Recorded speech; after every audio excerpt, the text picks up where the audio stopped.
I just dozed off in class for a second, and a stunning girl suddenly burst into the room. While I was still mesmerized by her beauty, she walked straight toward me. The bodyguards behind her grabbed my wrists and dragged me out without a word. "Hey, gorgeous! Who are you?" I stumbled as I was pulled away. The math teacher finally snapped out of his shock and hurried over. "Student, who are you? What are you doing?" The girl paused slightly. She looked coldly at the math teacher, her sexy red lips parting as she spoke two thunderous words. Wu Qing. Who in the entire country didn't know that name? A 19-year-old female business genius who inherited the BT Group. That name alone was a symbol of absolute status. It was the ultimate capital. "Now can I take him?" Qing didn't even wait for a response. She ruthlessly ordered her men to take me away, leaving the entire class dumbfounded. 10 minutes later, I was hunched over a trash can outside the hospital, throwing up my guts. Parked right next to me was a Lamborghini. The door opened and Qing slammed it shut. "You can choose to throw up later." "You think I want to? You had the driver go so fast, were you rushing to reincarnate?" I angrily wiped my mouth. Expressionless, Qing walked right past me, her voice dripping with impatience. "Follow me." I turned my head, ready to walk away. "Take one more step, I dare you," she warned coldly. "Let me make this perfectly clear. There is a life upstairs waiting for you to save it. You better follow me. Otherwise, I don't mind actually sending you to reincarnate." A life waiting for me to save it? I looked up and realized we were at the People's Hospital. I shook my head and didn't ask any more questions, quickly catching up to her. It was a human life, after all. Seeing us, a doctor anxiously ran over. "Miss O, you're finally here. Is it this gentleman?" The doctor glanced at me, and upon seeing my face, a flash of surprise crossed his eyes. Instinctively, I looked away and used my hand to cover my face. The doctor turned and ordered the nurse.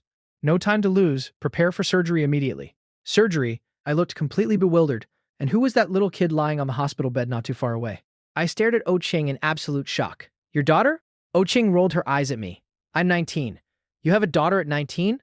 My voice pitched even higher in disbelief. Qing completely ignored me and turned to the doctor. "If my sister receives his blood, will it affect her intelligence?" The doctor replied with a perfectly straight face. "Please rest assured, Miss O. A blood transfusion will absolutely not impact a person's intellect." Lying in the operating room, I watched my blood being continuously drawn from my veins. After the donation, I sat on the side to rest. The second miss of the O family was finally out of danger. Qing stayed right by her bedside, a laptop resting on her legs as her fingers flew rapidly across the keyboard. Completely ignored, I felt a surge of annoyance and floated over like a ghost. Qing didn't even acknowledge me. "Hey," I said. "Aren't you even going to say thank you?" Qing acted as if she had just heard the funniest joke in the world. She lifted her cold gaze and looked at me with pure sarcasm. "Why should I thank you? Not strangling the Xia family to death is already my mercy." I was just about to curse when the ward door was pushed open. A middle-aged couple rushed in frantically. Looking at the man, I almost thought I was blind. "Dad, what are you doing here?" My dad glanced nervously at Qing, rubbing his hands together before glaring at me. "You have the nerve to ask? I called you earlier. Why didn't you answer? Your aunt just hit the O family's second miss with her car. She almost bled to death." "Thank goodness. I remembered in time that you have the same rare Rh-negative blood type as the second miss. Otherwise, my dad didn't even dare to finish that thought." Meanwhile, the middle-aged woman beside him was bowing and scraping to Qing with a sickeningly sweet smile. "Miss O, we've already taken care of all the hospitalization procedures. It's entirely our fault. Whatever demands you have, please, just name them. As long as we can do it, we just beg you to calm your anger and leave us a way out." "A way out?" Qing sneered, tossing her laptop aside. "Just a minute ago, your precious son was righteously demanding an apology from me." I was completely speechless. I just wanted to dig a hole and bury myself. I had absolutely no idea this was the truth. No wonder Qing hadn't given me a single good look since the beginning. She had every right to treat me like a criminal. Hearing this, the middle-aged woman's eyes widened and she screeched at me. "You little brat, are you doing this on purpose to cause us more trouble?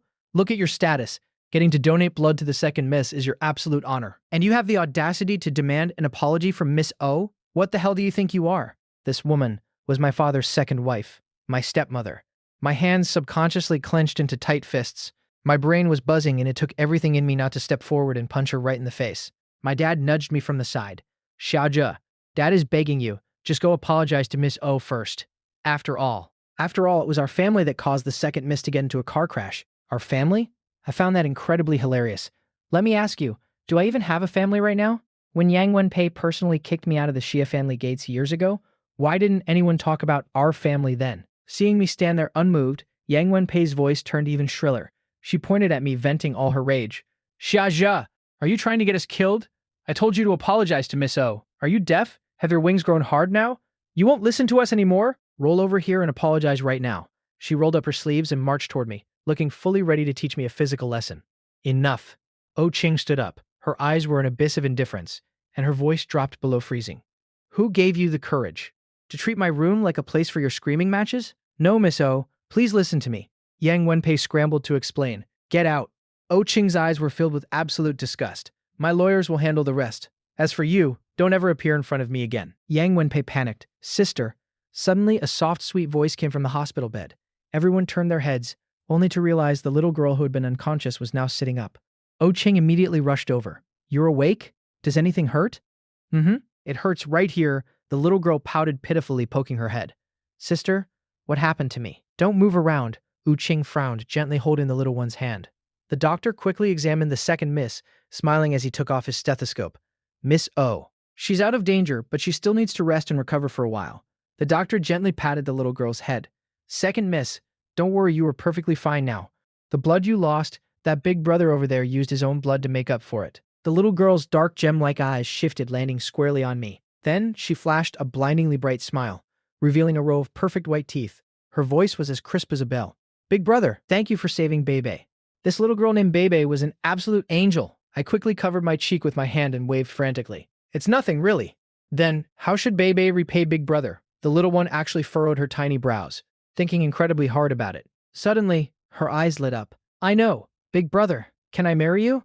I almost choked to death on my own spit. What are you even thinking about? Oh Ching lightly flicked Bebe's forehead. He is at least 10 years older than you. So what? Age has never been a barrier to true love. Oh my god. Were those words seriously coming out of a 5-year-old's mouth? Big brother, are you willing to wait for Bebe to grow up? Oh Ching gave me a dismissive glance. Ignore her. You can leave now. No. Big brother can't leave. Bebe desperately clung to my arm. We haven't even exchanged contact info yet, and Bebe still hasn't figured out how to repay you. Standing to the side, Yang Wenpei immediately chimed in with a groveling smile. No need for repayment. Second miss, it is his ultimate blessing to donate blood to you. Forget donating. As long as you're safe, draining him dry wouldn't matter at all. Who are you? Bebe turned her head, clearly confused. I am. Yang Wenpei quickly pushed my dad forward. He is Xiaozhou's father. We are all his family. If you're Big Brother's family, then why did you just say you wanted to drain his blood? Aren't you afraid Big Brother will be sad? That sentence struck a nerve deep inside me. I lowered my gaze, looking at the little dumpling who was gripping my arm tight, terrified I would slip away. Yang Wenpei pinched my dad's arm, shooting him a frantic look. My dad instantly bowed and laughed awkwardly. Haha, second miss. Anyway, as long as you're fine, the rest of us aren't important at all. Yang Wenpei vigorously nodded along, but before she could speak, the little dumpling cut her off. She turned her head toward the incredibly regal girl standing behind her. Sister, these two people are so loud. Bebe just escaped danger and needs quiet time to recover. Oh Ching shot a freezing glare at Yang Wenpei and Xia Zhongsheng. Get out. How could Yang Wenpei be willing to leave just like that? Miss O, we out. Do not make me repeat it a third time. You know the consequences. Yang Wenpei's face drained of all color in pure terror. Yes, yes, yes. We're leaving right now. Grabbing my dad, she didn't forget to shoot me a vicious glare. What are you standing there for? Hurry up and get the hell out. Why don't you show me how to get the hell out first? I immediately shot back. You disrespectful little. Enough. My dad quickly pulled her back. He turned his head and glared at me. Xiaozhe, hurry up and follow us out. I gently patted the little dumpling's head. Your name is Bebe, right? Big brother is leaving now. You need to rest well. Goodbye. Probably goodbye. Forever, I thought to myself. Don't go. Big brother. The little dumpling panicked as I reached the door. Sister. Quick, call Big brother back. He's my savior. His family hit you and caused your car crash. Oh Ching replied calmly. He was merely paying off his family's debt. I don't care. I don't care. He is Bebe's savior. Bebe literally threw a tantrum, throwing herself around on the bed like a spinning top. I want him back. If you don't bring him back, Bebe will never eat her vegetables again. Oh Ching looked down at her. You're saying, if he comes back, you'll obediently eat your greens. Bebe, the little schemer, instantly sat up straight. She started counting on her tiny fingers. If you bring Big Brother back, Bebe will gladly eat vegetables for a whole week. I absolutely won't be a picky eater. Oh Ching maintained her signature stone face. 1 month, take it or leave it. Bebe threw her arms around Oh Ching's thigh. Fine.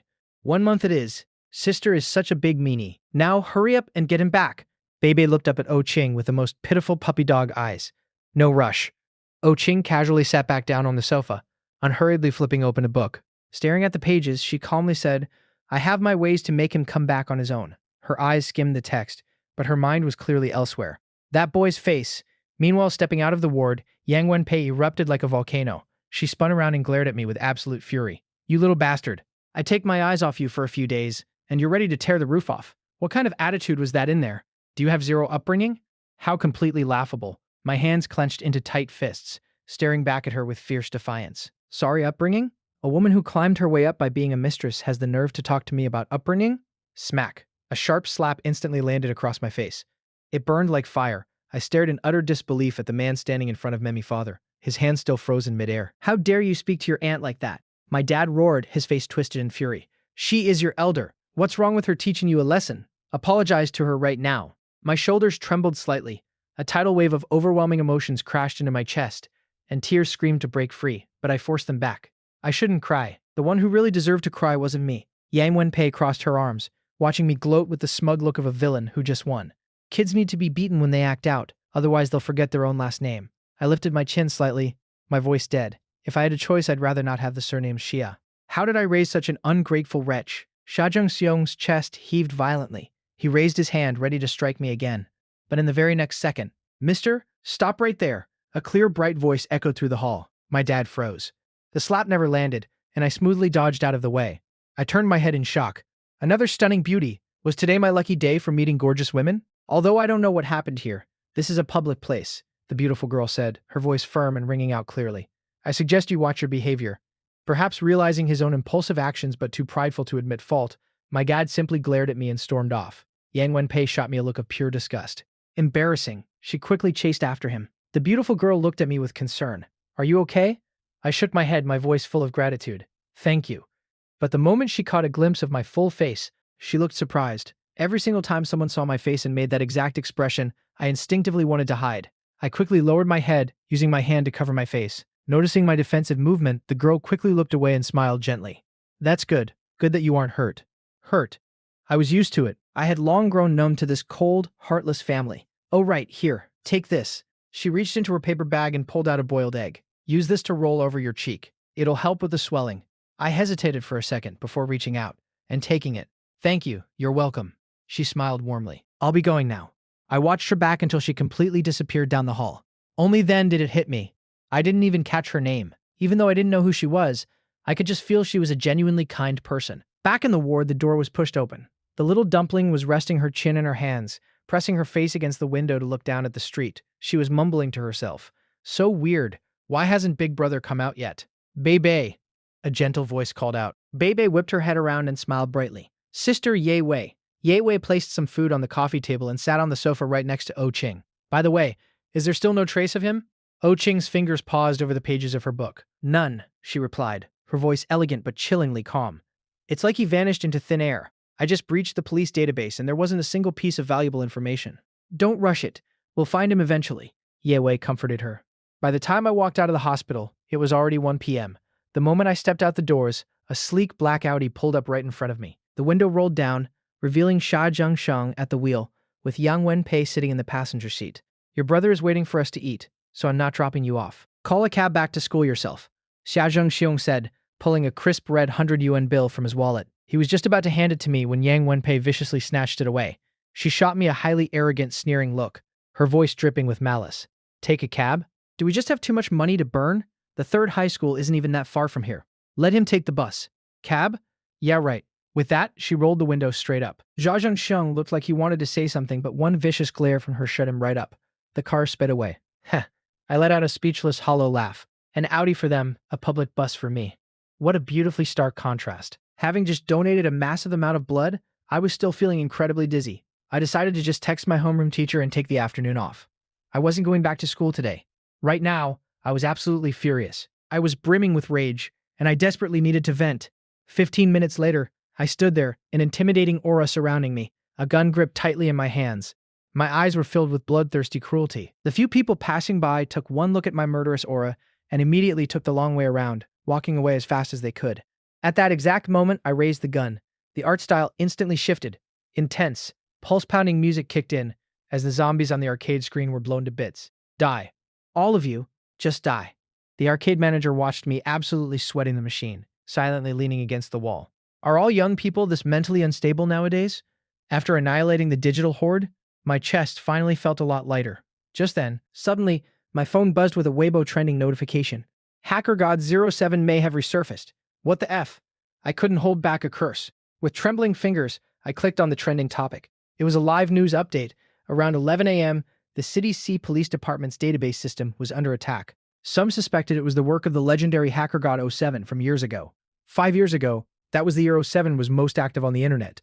Unlike other hackers, 07 actually did a lot of good deeds. 5 years ago was also the absolute lowest point of my life. That was the year I found out about the existence of hacker god 07. oh 07 showed me that justice still existed in this world. But what kind of game was the god playing now? The police database?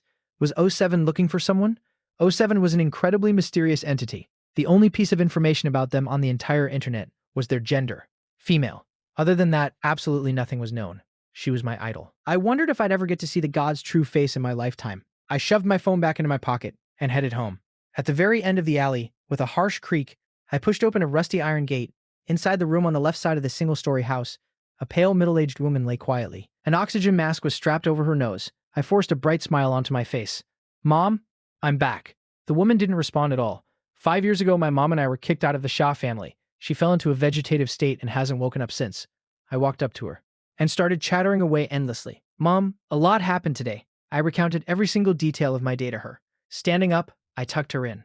"Mom, from now on, I will protect you well. You don't have to worry about me. I'm going to make dinner now. Sleep well." Turning around, I passed by the bathroom mirror and paused slightly. I stared at the face in the mirror, then raised my hand to cover my cheek again. I quickly walked past the mirror. Early next morning, I didn't sleep well at all last night. I actually dreamed of Oh Ching's terrifying face. In the dream, she grabbed me by the collar and said she was going to drain all my blood. What kind of messed up dream was that? My shoulders slumped as I yawned, dragging my feet toward the classroom. The moment I walked in, the entire class instantly fell dead silent. Everyone whipped their heads around to stare at me. "What's going on? Why are you here?" I looked up at the class sign. Year 1, Class 6. I was in the right place. 2 seconds later, the gossips in the class absolutely exploded, completely surrounding me. "Xiaozhe, what's your relationship with Miss O? Where did you guys go yesterday? How do you know her? Tell us. Tell us now." Hold on. I violently took a step back. "Can you guys speak one at a time? You're all talking at once. You're going to drown me in spit." A guy sitting at his desk with his legs crossed sneered sarcastically. "Xiaozhe, I don't know what kind of dirty trick you used to get Miss O's attention, but you are dead meat now." "What do you mean? Don't tell me you don't know. You've already been expelled." It was like a bolt of lightning struck me. My eyes went wide with absolute shock. "What did you just say? Expel me? On what grounds?" The guy looked at me gloating. "Hey, I wouldn't dare make this up. The homeroom teacher said it himself yesterday afternoon." Speak of the devil. The homeroom teacher walked right in. "All right, everyone, get ready. Class is starting." I charged over and grabbed his arm. "Teacher, they said I got expelled." "What's going on?" The teacher yanked his arm away. "It means exactly what it sounds like. Your things are already packed. Take them and get out." "But why? Skipping class without reason. If I'm not expelled, who is?" I was frantic, but I was forcibly dragged away yesterday. You all saw it, and I even asked you for leave in the afternoon. The teacher cut me off impatiently. "Enough, enough. Stop talking." This came directly from the principal. "Jia, you are expelled." I was completely dumbfounded. Just then, a student walked into the classroom. "Jia, someone is outside looking for you." I turned my head and saw Sha Zhengsheng standing right at the door. Had the sun risen from the west? Sha Zhengsheng actually came to find me in person? The moment our eyes met, Sha Zhengsheng waved at me with an enthusiastically, almost disgustingly fawning smile, gesturing for me to come out.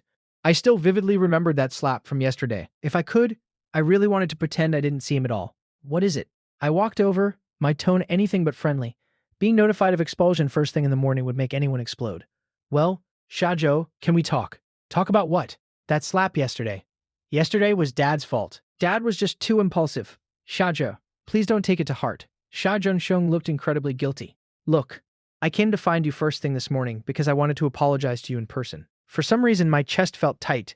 I lowered my head pretending not to care, but deep down, I still desperately craved a father's love. "Come on, Dad will take you somewhere nice so we can have a proper chat." Jia Zhengsheng wrapped an arm around my shoulders and steered me outside. I didn't resist. In a restaurant across from the third high school, Jia Zhengsheng pointed at the menu. "What do you want to eat? How about seafood fried rice? Your little brother loves this. We always order it when we come here." I glanced at the price. It was worth 2 days of my living expenses. But that wasn't the main issue. The main issue was I was severely allergic to seafood. Every time I ate it, I broke out in full-body hives. A flash of panic crossed Xia Zhengsheng's eyes. "Then let's change it. How about the big plate chicken?" I gave a soft hum. After ordering, Shai Zhengsheng finally got to the point. "Shai Zheng, do you still remember the second Miss O from yesterday?" I tilted my head. Thinking for a second, the little dumpling's adorable face instantly popped into my mind. I remember. The second Mrs. car crash was caused by our Jia family. Even though she's fine now, you know how powerful the O family is. If they really decide to hold us accountable, our Sha group won't be able to handle the consequences. Xia Zhengxiong nervously fiddled with the watch on his wrist. The O family has stated that as long as you go and take care of the second miss for 1 month until she fully recovers, they won't pursue the matter. Hearing this, I finally understood. What apology? It was all a complete lie. This was his real motive, and I had naively delusionally thought he had suddenly grown a conscience and started caring about me. I was utterly furious. I stood straight up. I'm not going. Why should I pay the price for that woman's mistake? Xia Zhe. Right now, only you can save the Xia family. Dad is begging you. Dad, let me make this perfectly clear. I will not pay for that woman's mistakes. I'm not a saint, and I'm not that forgiving. Seeing that the soft approach failed, Xia Zhengsheng instantly changed his tune. Don't forget, you've already been expelled from school. I stared at him in disbelief. My expulsion, was that your doing? I was so angry I was shaking. What kind of biological father in this world would use something like this to threaten his own son? Dad is just reminding you that you currently have no school to attend. But, if you agree, Dad will immediately transfer you to the St. Sia Business Academy. You can start classes there tomorrow.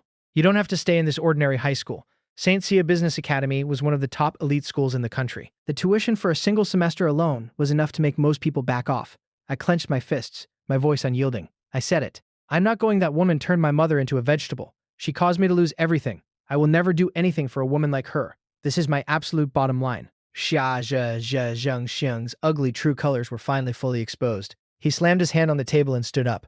I raised you all these years, and you won't even do this one little thing. Do you have any conscience left? Even if I raised a dog, it would know how to be grateful by now.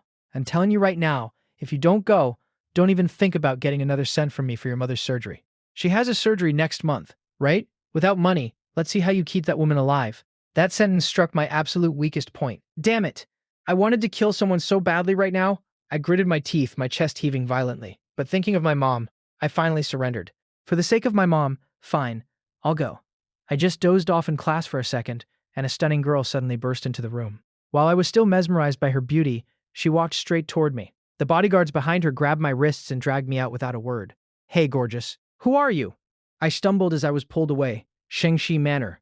At the O family dining table, an elegant girl sat there picking at her food. The dishes were absolute perfection in color, aroma, and taste. O Qing gracefully took a sip of soup, then glanced at the little kid sitting next to her, who was resting her chin in her hands and poking her rice with her chopsticks.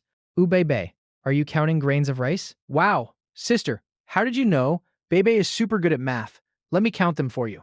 Saying this, Bebe seriously started transferring rice from her bowl to her sister's bowl. She even muttered as she did it. 1, 2, 3. Bam!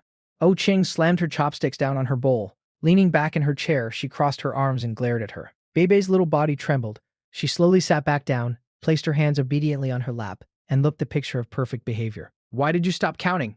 O Qing's voice was cold and sharp. What did we agree on at the hospital yesterday? No picky eating for a whole month. Ah? Did we? Bebe pointed at her own head.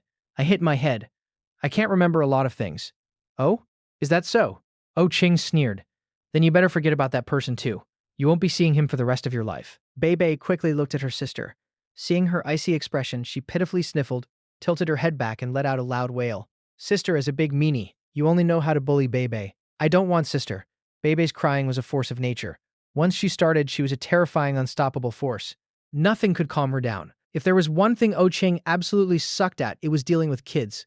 She rubbed her throbbing temples, glaring at the maids standing nearby.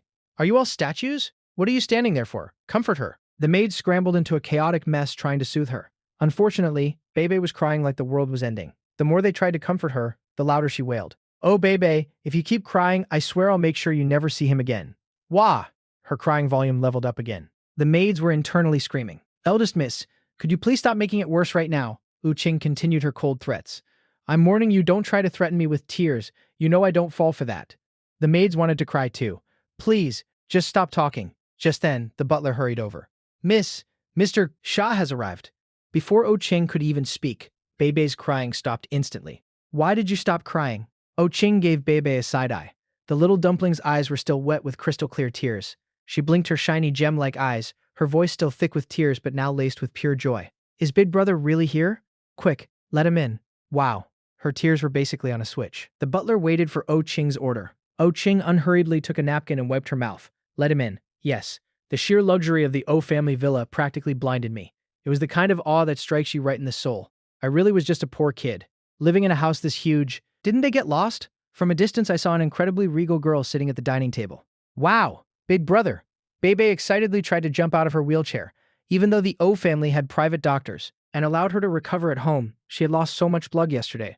Her leg was heavily bandaged, wrapped up like a little dumpling. Without help, she absolutely couldn't move, which made the little one frantic. Seeing my little angel Bebe, I felt my heart melting.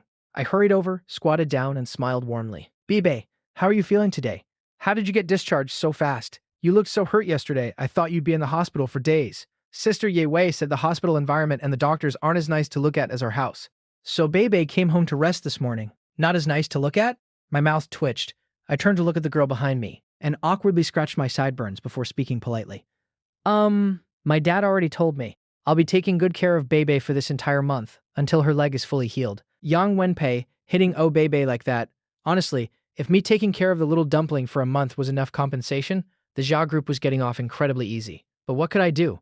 Oh Bebe had been screaming morning, noon, and night to see the big brother who gave her his blood. Wu Qing coldly retracted her gaze, elegantly picking up her spoon to continue drinking her soup, acting as if I didn't even exist. On the outside, I was smiling, but on the inside, I was cursing her out. So completely, utterly rude, the butler standing nearby quickly stepped in to dissolve the awkwardness. Mr. Shah, please try to persuade the second miss. She's already weak from the crash yesterday and needs nutrition, but our second miss is notoriously picky. No matter who tries, it's useless. Just now she was even scolded to tears by the eldest miss over her food. I finally noticed that the little dumpling still had tears in her eyes. My gaze then fell on the lavish spread on the table. I understood perfectly. I had already figured out my role before coming here. I immediately stood up. Excuse me, could I borrow the kitchen for a bit? The butler, seeing Oh Qing didn't object, nodded. Please follow me. 15 minutes later, I walked out carrying a small tray. On the tray, I had actually used food to create a bunch of cartoon characters. For example, I used rice and seaweed to shape several adorable little bear rice balls, and cut carrots and other vegetables into the shapes of small trees and flowers. Arranged on a plate like that, the food looked incredibly fun, and the overall visual appeal skyrocketed. Bebe, look! Bebe's eyes instantly sparkled. Do you want to try some? Yes. Yes. Bebe nodded frantically and started eating happily.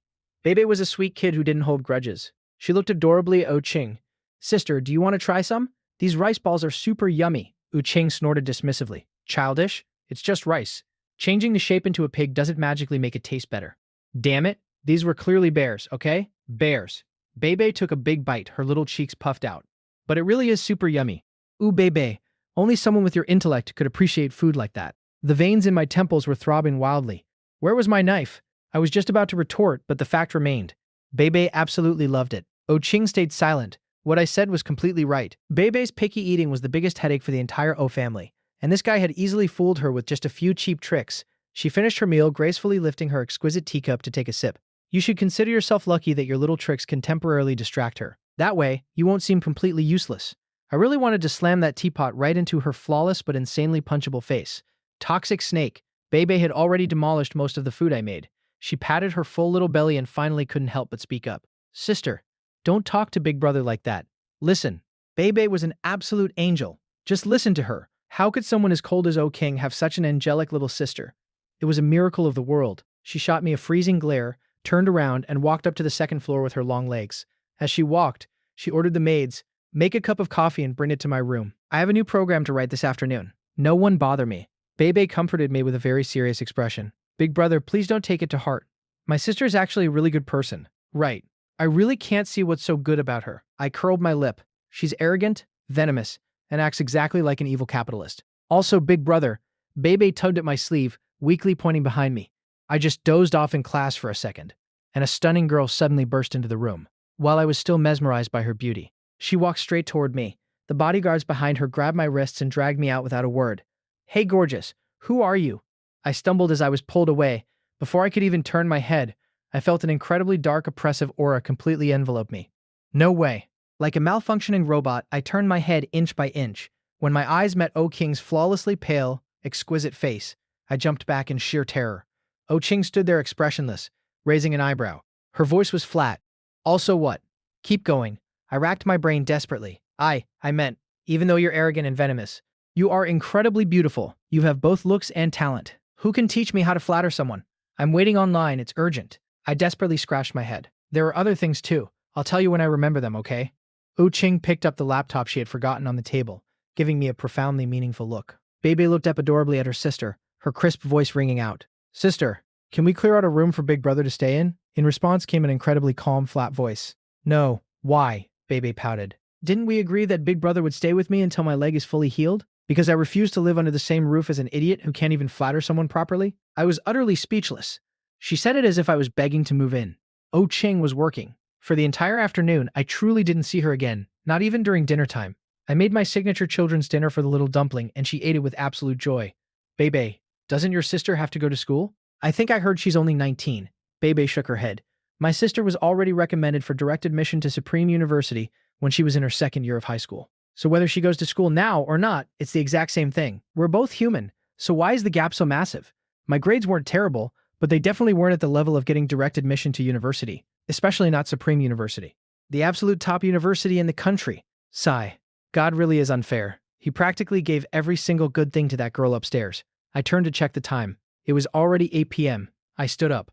Bebe, Big Brother has to go home now. Bebe instantly put down her food, her bright dark eyes looking at me nervously. Then, will you still come tomorrow? Of course I will. I smiled and gently pinched her little nose. I will take care of you every single day until your leg is completely healed. That was the deal I struck with that person.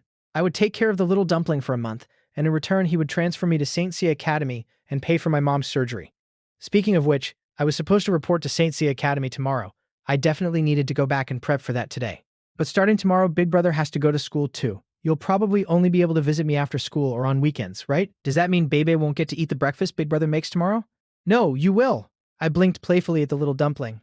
If you don't believe me, check when you wake up tomorrow. Bebe's face filled with anticipation, her eyes sparkling. But the moment I left, the little dumpling instantly deflated from her energized state, slumping like a popped balloon.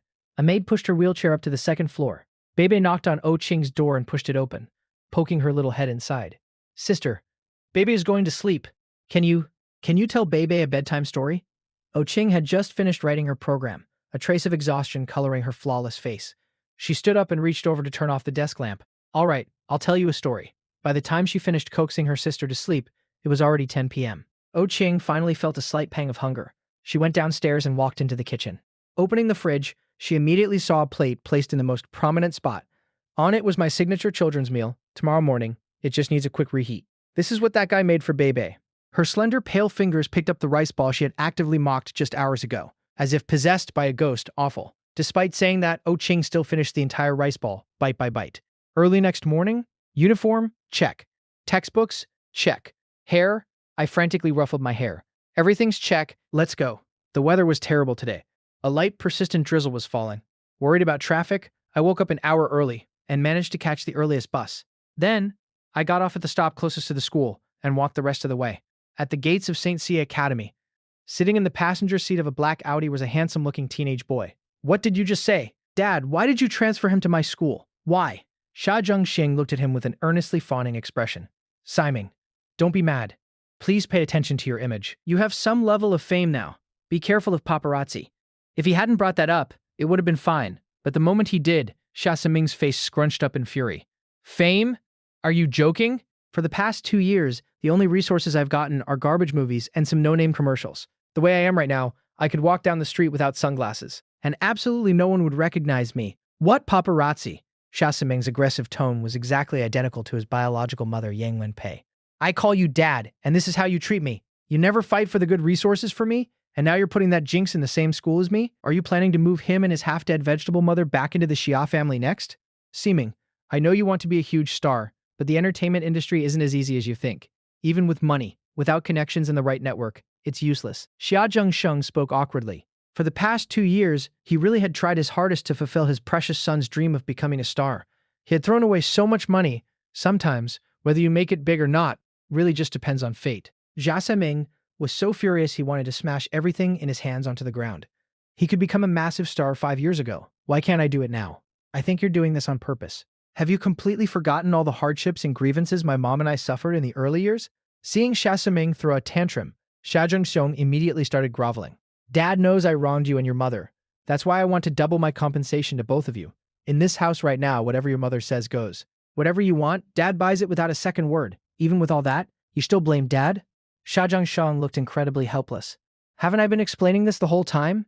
It's all because your mother hit the O family's second miss. They specifically demanded your brother take care of her. If I didn't use some tricks and give your brother a little sweetener, do you think he'd obediently listen to me? He is not my brother. I don't have a brother like him. Sha Saming grew even angrier the more he spoke. All right, you don't. You don't. Sha Zhangsheng immediately agreed with Sha Saming. My precious son, please don't be angry, okay? Dad understands your dream of becoming a huge star. Dad will work hard to pull more resources for you. We are still young, just be patient. The day you blow up will come, right? As for your brother, just pretend you don't know him at school. Anyway, the most important person to Dad is only you. Really? Sha Ximing frowned. Sha Zhangsheng smiled comfortingly. Of course it's true. All right, hurry up and go to school. Take the umbrella. Don't catch a cold. Only then did Sha Ximing push the car door open his umbrella and walk toward the school. From a distance, he spotted that familiar and entirely repulsive figure. Jia Siming curled his lip and quickly walked over with his umbrella. Meanwhile, I felt like I had walked 100,000 miles just to finally reach the school gates. Because I had been walking in the rain for so long, my shoes were completely soaked and I looked like a mess. Suddenly, someone violently bumped into me. I stumbled forward, dropping my umbrella to the ground. Frowning, I turned around. The very next second, I completely froze. Sha Siming.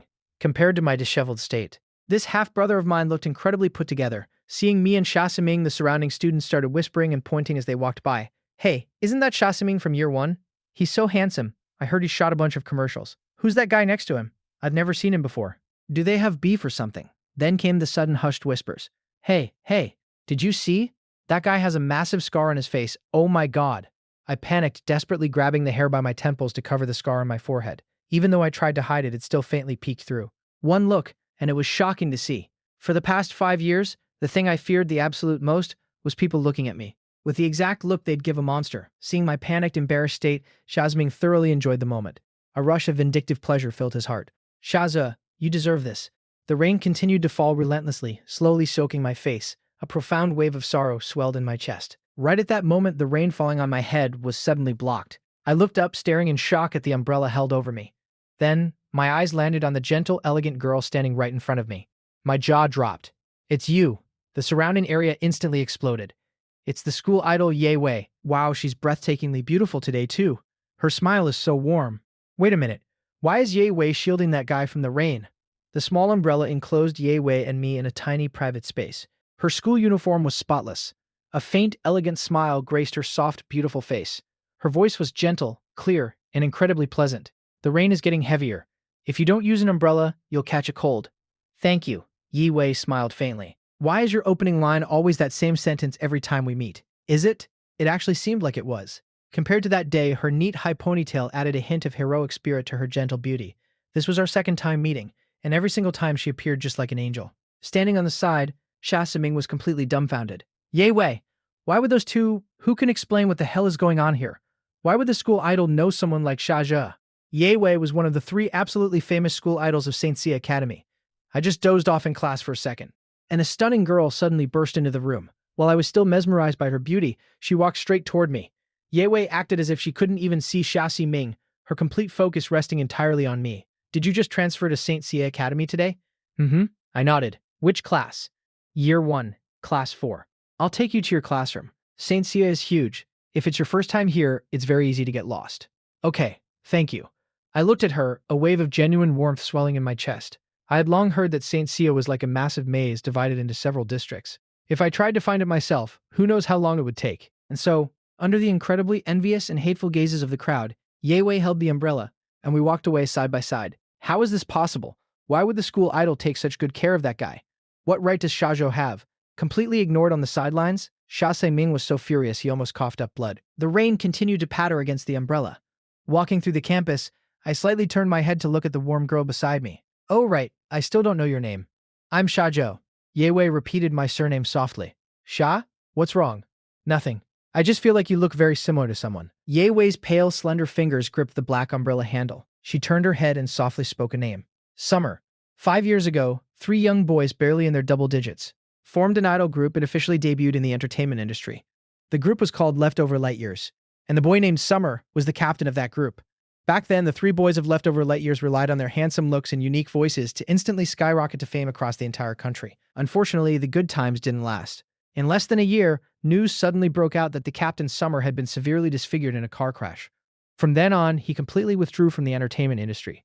To this day, there hasn't been a single piece of news about him. That once massively popular idol group slowly faded from the public eye. Hearing Yewei call out the name Summer, my footsteps hitched. You know them? I quickly turned my face away. I haven't heard of them. Is that so? He used to be a star. Very popular. I don't really pay attention to the entertainment industry. Besides, that was so long ago. The pattering rain carried a hint of melancholy. Yi Wei didn't press the subject any further. We had reached the entrance of the teaching building. She closed the umbrella gently. Just head up from here and you're there. I waved at her, said a simple goodbye, and walked inside. Thinking about what Ye Wei just said, I pondered for a moment. I pulled my phone out of my pocket. Hesitating for a second, I opened Weibo and logged into an account named Summer that hadn't been touched in a very, very long time. The verification info for the account clearly read, Leftover Lightyear's Group Captain, Singer. This Weibo account hadn't updated a single thing in 5 years. Checking the homepage visitors from yesterday, it was barely 100 or 200 people. That's exactly how incredibly fast-paced and fickle the entertainment industry is. 5 years is more than enough time to completely forget a person. I lowered my gaze. So what if I was massively popular once? Look at me now. I still have absolutely nothing. My phone suddenly rang, making me jump. Hello? Shaja. A clear voice rang out from the other side. En Chuan. The guy on the phone was En Chuan, my absolute best friend who I grew up with. How have you been lately? Surviving, I guess. Barely, I said with a wave of helplessness. Calling me at this hour. Aren't you guys banned from bringing phones to school? And Chuan was from the neighboring city. He had just finished a set of practice questions. I didn't go to school today. I'm self-studying at home. I just suddenly remembered. There's only 3 months left on that contract from 5 years ago. How can you sound so completely calm? 5 years ago, that bastard Xia Siming faked a suicide attempt out of pure jealousy to force your dad to personally blacklist you. They even released fake news saying you quit the industry because you were disfigured in a car crash. Everything was a complete setup. And Chuan's tone was classic diehard fanboy, speaking with absolute fury. I couldn't help but chuckle. Hey, student An Chuan, I'm the victim here. Why are you angrier than I am? I'm just furious on your behalf. Yeah, 5 years ago was the year that utterly destroyed my destiny. That was the year my mom couldn't bear the destruction of our family caused by the mistress, Yang Wenpei, and attempted suicide by jumping off a building, falling into a vegetative state. That was the year my own agency blacklisted me under the guise of a disfiguring car crash, forcing me to play along and act like I was actually scarred. For the past 5 years, I haven't been allowed to appear in public as a star, or else I'd have to pay astronomical breach of contract fees. That was the year my stepmother, Yang Wenpei, completely kicked me out of the Shia family. That was the year I went from a completely carefree, wealthy young master and a national idol to a broken kid forced to hide his true identity forever. So anyone can humiliate and mock you like a piece of trash. And Chuan emphasized, just 3 more months. In 3 months, you won't be chained down by that contract anymore, and you can stop hiding your identity. In a few days, I'll be moving back to the city. Yunfan is coming back from abroad soon too. When that happens, the 3 of us can finally hang out together again. And Chuan's voice was full of excitement. And Chuan was my best friend in real life. While Yunfan was a good friend we met online playing games, we still hadn't met Yunfan in person because he was studying abroad. But I heard he was coming back soon. Is Yunfan really coming back? Is his home in the city too? Are you telling the truth? I was getting excited too. Hanging out with good friends was an incredibly refreshing thought, wasn't it? After chatting with An Chuan for a bit, I checked the time and quickly said, I gotta go. Too much has happened these past 2 days. Let's talk face to face when we meet up. Hanging up? There were only 10 minutes left before class started.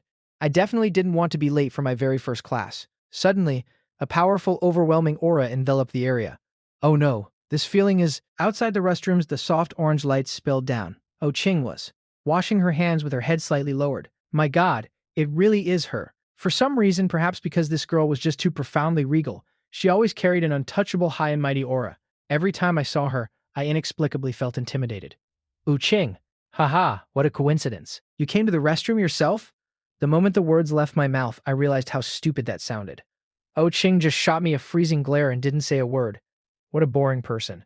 Oh right, Bebe mentioned Oh Ching had already been guaranteed admission to university, so she didn't even need to come to school. Plus, she was already running a company at such a young age, so she must be incredibly busy. I walked over, and while washing my hands, I couldn't help but ask, why did you come to school today? I thought you weren't coming at all anymore. Mind your own business. Oh Ching crumpled up the paper towel, tossed it into the trash can, turned around and walked away. I stared at her back, annoyed. Year 1, Class 4, this is it. I checked the class sign, then pushed the door open. The originally noisy classroom instantly fell dead silent. Everyone whipped their heads around to stare at me. I just dozed off in class for a second, and a stunning girl suddenly burst into the room. While I was still mesmerized by her beauty, she walked straight toward me. I instinctively ruffled my hair to cover my face. Hello everyone, I'm Shajae. I just transferred to this class today. I hope we can all get along. A guy with a fiery temper sitting in the front row scoffed. Shh, what are you acting all innocent for? In all of St. Sia Academy right now, who doesn't know the famous Shajae? You actually have the guts to hit on our school idol, Yi Wei, right out in the open. Why don't you look in a mirror and see what you are? Let me tell you guys, the guy continued. When I walked past the restrooms just now, I actually saw the eldest Miss O. And this Xia Jie was actually trying to hit on our school idol O. Hearing this, O Ching's fanboys in the class were first thrilled that O Ching was actually at school today, since she rarely ever showed up. But immediately after, they were completely enraged by the second half of the sentence. My God, he actually dared to hit on our O idol too. This is absolutely unforgivable. Xia Siming was also in this class. Watching me get attacked by so many people, he was unspeakably smug. Standing at the door, watching the entire class laugh at me, my grip tightened on my backpack straps, the smile I had initially forced onto my face slowly vanished. Ignoring them all, I walked in coldly, picked an empty seat in the back row, and sat down casually. He's acting like this again? Sitting near the front, Xia Siming glared at me. Instead of pissing me off, he'd completely enraged himself. The thing he hated the absolute most was this exact look of mine. What is he acting so cool for? He's just a disfigured loser. Being despised by so many people, how could he not be furious? He's probably dying of rage inside, just pretending not to care on the outside. What a hypocrite. During the break, I got up to go to the restroom. As I turned the corner to head down the stairs, I bumped straight into someone. Looking up, I was extremely annoyed. Xia Siming, what do you want now? I don't have time to argue with you. Saying that, I tried to walk around him. Xia Siming violently grabbed my arm. Shaza, you better honestly tell me what your relationship with O Ching is. Otherwise, I'll have someone break your legs. What does my relationship with her have to do with you? Still acting tough? Xia Siming glared at me viciously, his face contorting. I'm warning you, don't push your luck.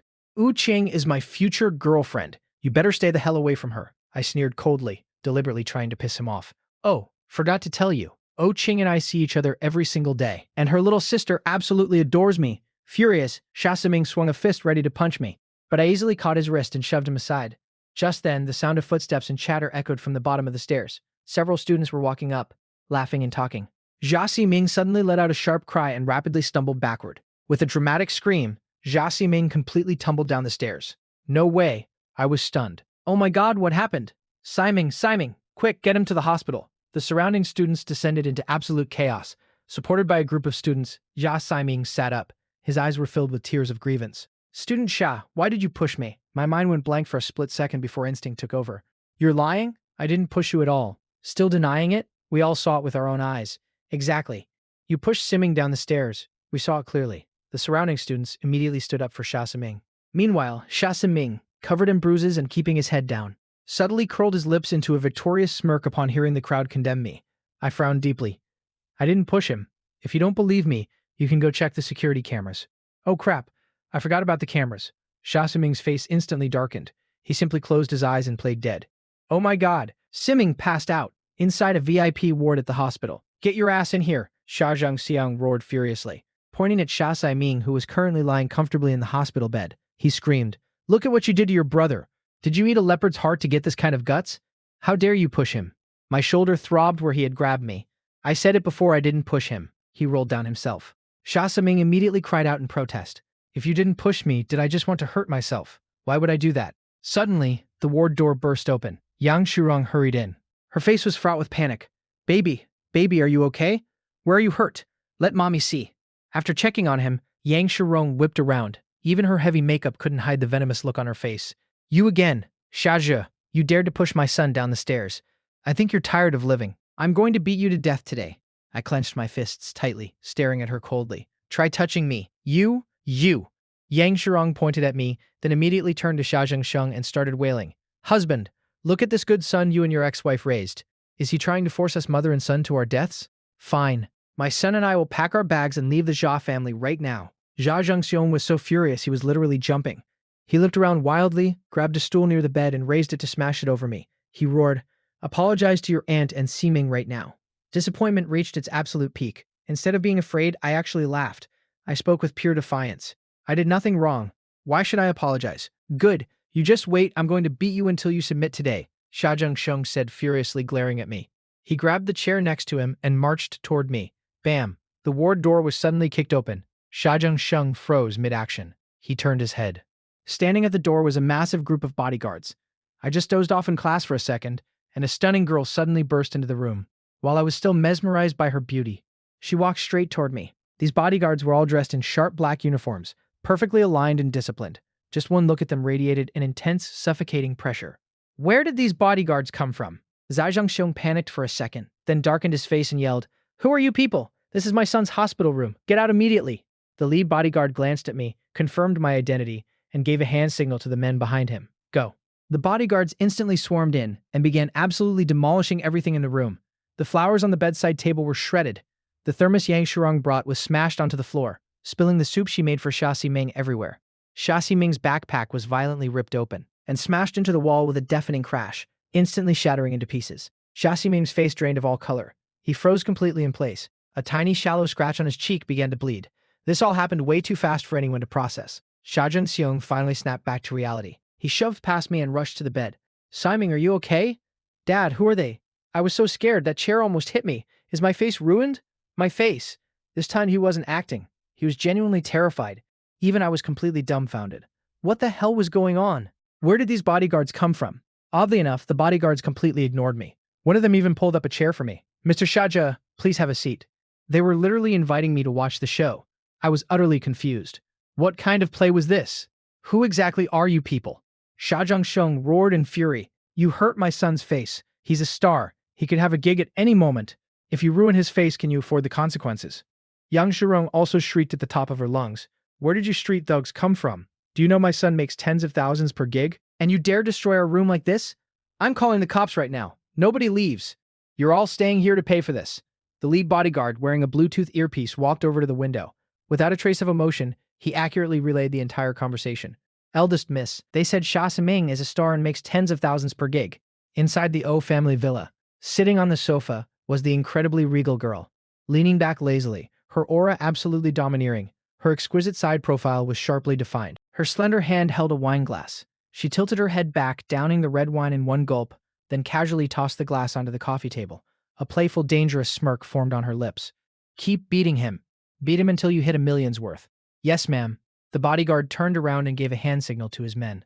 "Do it." Xia Siming shrank back in terror. He could clearly feel these bodyguards were coming straight for him. "What are you doing? Don't come closer. Stay away. Mom, call the cops."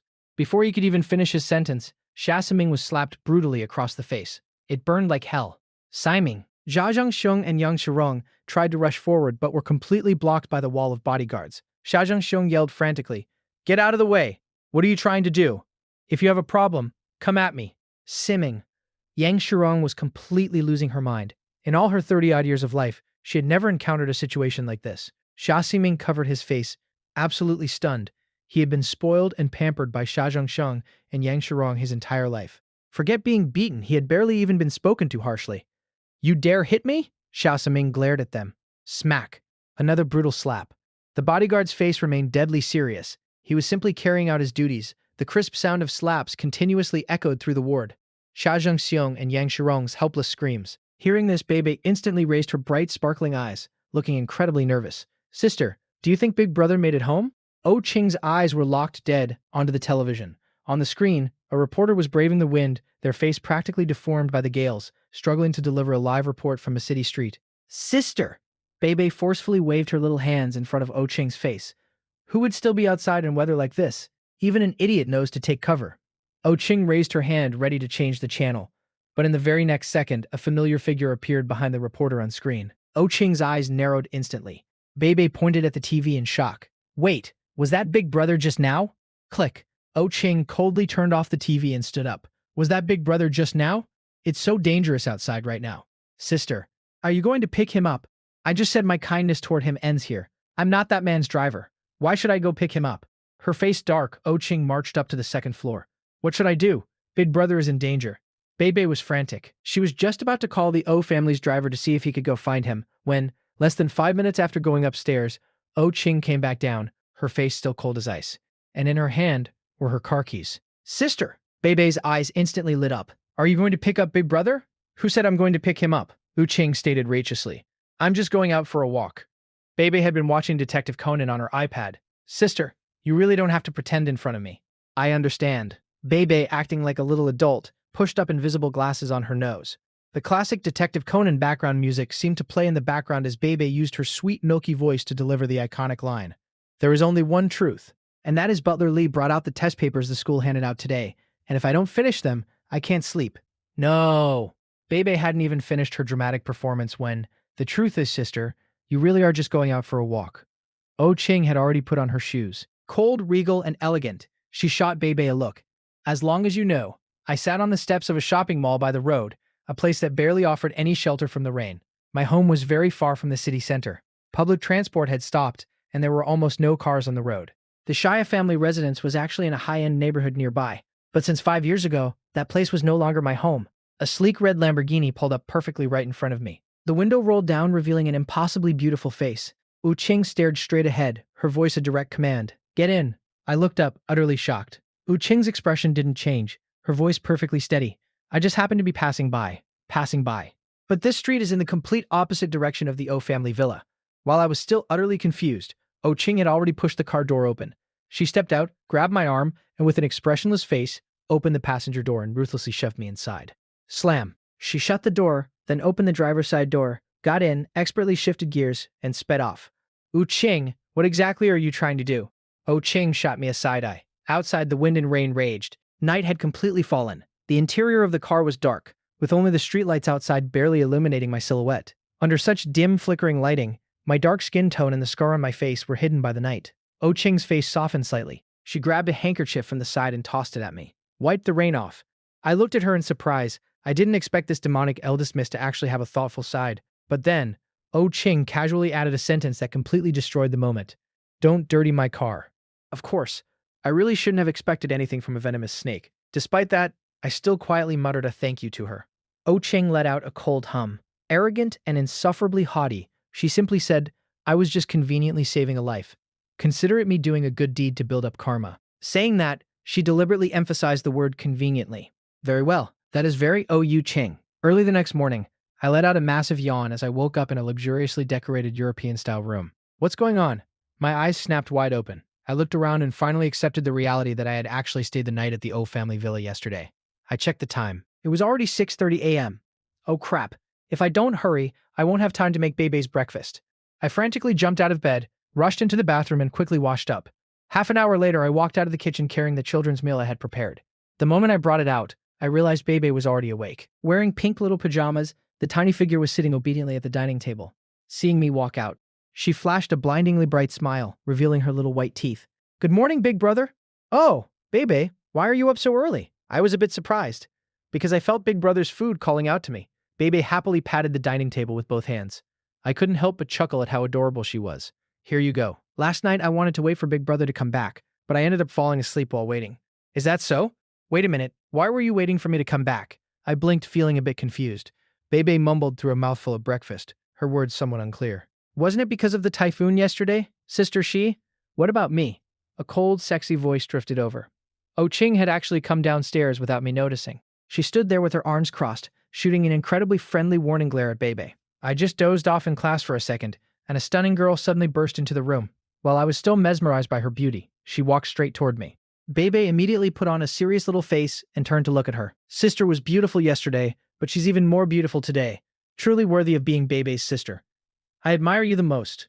Good girl. Oh Qing patted Bebe's little head with satisfaction. The maids, arriving at the kitchen at their usual time, were stunned to find that both the eldest and second misses were already awake.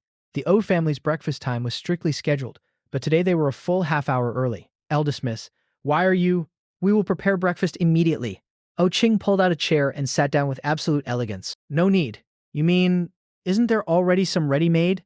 As Oh Qing spoke, her deep, beautiful eyes locked onto me. I looked down at the sandwich I had casually made for myself while prepping Bebe's breakfast.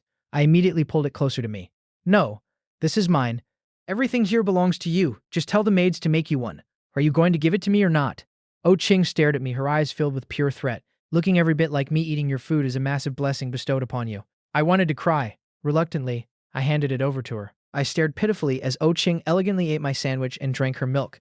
Then, she even took her sweet time to drop a critique. It's a bit bland. Pay attention next time. I gave her a fake, strained smile. You can choose not to eat it.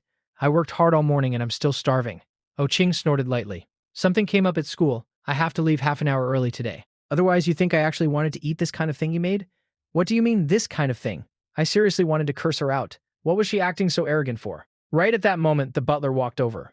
Eldest Miss. Miss Yewei is here. That name sounds so familiar, I turned my head and stared in shock as the gentle, beautiful girl walked toward us.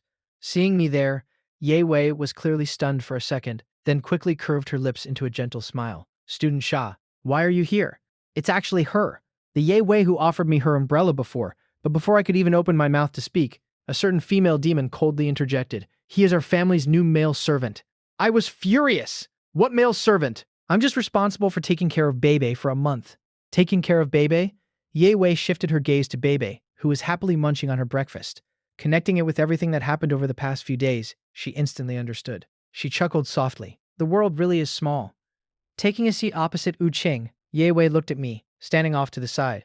Aren't you going to sit? Oh Qing sat there, utterly arrogant, barely lifting her regal eyelids to glance at me.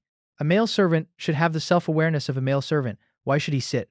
Damn it. Completely unlike the domineering, arrogant aura that Oh Qing radiated, the lines of Ye Wei's face were incredibly gentle. Her voice was like cherry blossoms falling in spring. Wu Qing, stop bullying student Sha. Look at this. This is what you call an angelic beauty. You're both beautiful, so why is the gap in personality so massive? I piled on my brightest smile and looked at her. Student Ye Wei, you really are a great person. Compared to you, certain people are simply dirt on the ground. Xia Zhou, do you want to die? Her freezing voice instantly plunged me into an abyss of ice. I hugged my arms and quickly scrambled to hide behind Ye Wei. I rolled my eyes at Oh Qing. I didn't even say your name. Why are you so pressed? Oh Qing coldly slammed her cup down on the table. Get over here. No, Xia. Don't force me to come over there myself. Caught in the middle, Ye Wei was completely helpless. All right, you two. Stop fighting. Oh Qing, he's our classmate after all. Oh Qing sneered coldly. Crossing her arms, she glared at me. He's stupid, dense, and has a ridiculously stubborn personality. Did you forget who saved you from the typhoon last night? Wu Qing's gaze was locked dead onto me hiding behind Ye Wei. Found a new backer this fast, huh? Ingrate. Ye Wei cleared her throat lightly. Jokes aside, there are a lot of things to handle at school today. We should head out soon. The Imperial Manor was about a 20-minute drive from the school, and there was absolutely no public transportation nearby. I didn't dare hope that Oh Qing would be kind enough to give me a ride. Student Ye Wei, could I hitch a ride? Of course, thank you. You really are the best. The Ye family villa and the O family villa were very close, both located within the same massive manor. 2 sports cars were parked out front, one behind the other. Oh Qing, expressionless, opened her car door and got in. Through her rearview mirror, she watched me get into Ye Wei's car. Oh Qing coldly withdrew her gaze, shifted gears, and completely slammed the gas pedal to the floor. Vroom! The Lamborghini shot out like a fired arrow, disappearing from sight in an instant. I looked up at Oh Qing's rapidly vanishing car. She's driving that fast. Does she have a death wish? Ye Wei got into the car. It felt like sunlight had poured into the entire vehicle. Her aura was just incredibly warm. Right on cue, my stomach let out a loud rumble. Ye Wei paused for a second, then laughed softly. I didn't have time to eat breakfast this morning. Why didn't you eat? I said dejectedly. I only made one sandwich and Oh Qing snatched it. Saying that, I looked at Ye Wei with intense curiosity. Student Ye Wei, getting along with someone like Oh Qing must be exhausting, right? Not at all. Actually, if you spend enough time with her, you'll discover she has many admirable qualities. I was utterly speechless. Like her venomous tongue? Aside from that making me admire her, I basically haven't found a single other quality. Yi Wei laughed at my comment again. As we spoke, the car had already exited the manor and merged onto the bustling city streets. We hadn't been driving for long when Ye Wei slowly pulled the car over to the side of the road. Wait here for me for a second. I was just taking a quick nap in class when a beautiful girl suddenly walked in. Before I could even process her beauty, she came straight toward me. I bought you breakfast. I opened the paper bag to find a warm burger and soy milk. Yei Wei, you're too kind, she offered a gentle smile. Just call me Wei Wei. Thank you, Wei Wei. But the mood completely shifted the moment I walked into the main classroom. Sha Samin was sitting there surrounded by a massive crowd of students. Yesterday, that jerk fell down the stairs and completely framed me, claiming I pushed him. Now, I was the public enemy of the class. Every single student, guys and girls alike, took his side. The moment they saw me walk through the door, every single glare locked onto me. Shaje, you still have the nerve to show your face, someone yelled. Look at what you did to him. His face is swollen. He's a celebrity. His face is his livelihood. Do you think everyone is an ugly freak like you? Sha Saming sat there playing the perfect victim. I casually tossed my backpack onto the desk and sneered. Relying on his face? No wonder he's been crawling around the entertainment industry for years and is still a nameless D-list extra. Clearly, he has absolutely no talent. Sha Siming's eyes snapped up, burning with rage. That struck his ultimate sore spot. 5 years ago, I was barely 10 years old and already a massive superstar. But him? After years of struggling, he was still a pathetic nobody with just a few thousand followers. Even though my face is ruined now, even though I've been blacklisted, Sha Siming was still completely irrelevant. The surrounding students immediately jumped to their idol's defense, glaring at me. "What is wrong with you? I've never seen anyone so shameless," one girl shouted. "Siming is handsome. Even if he isn't a megastar yet, he's definitely not someone an ugly monster like you can mock. If you're so capable, why don't you try being an actor? You couldn't even make it as an extra." The girls in the class fiercely defended their Prince Charming. Ugly people really do cause the most trouble. Why don't you look in a mirror and see what you actually look like? I just shrugged my shoulders indifferently. Is that so? I know exactly what I look like, but nobody can predict the future. I just hope you all don't end up slapping your own faces later. Sha Zhe, do you honestly think that looking like that you can still compete with me? Seeming, don't lower yourself to that freak's level, a student comforted him. We all support you. We know you're going to make it big one day. And when you do, that ugly loser is going to be humiliated. But anyway, why didn't you stay home and rest for a few more days? Sha Siming snapped out of his glare and gently touched his slightly swollen face. Just yesterday, out of nowhere, a group of men in black had slapped him relentlessly. When had he ever suffered such intense humiliation? It was absolutely infuriating. Truthfully, he didn't even want to come to school today. But today was the official recruitment day for the drama club, and he couldn't afford to miss it. The St. Sia Academy Drama Club was the ultimate dream for anyone wanting to become a star.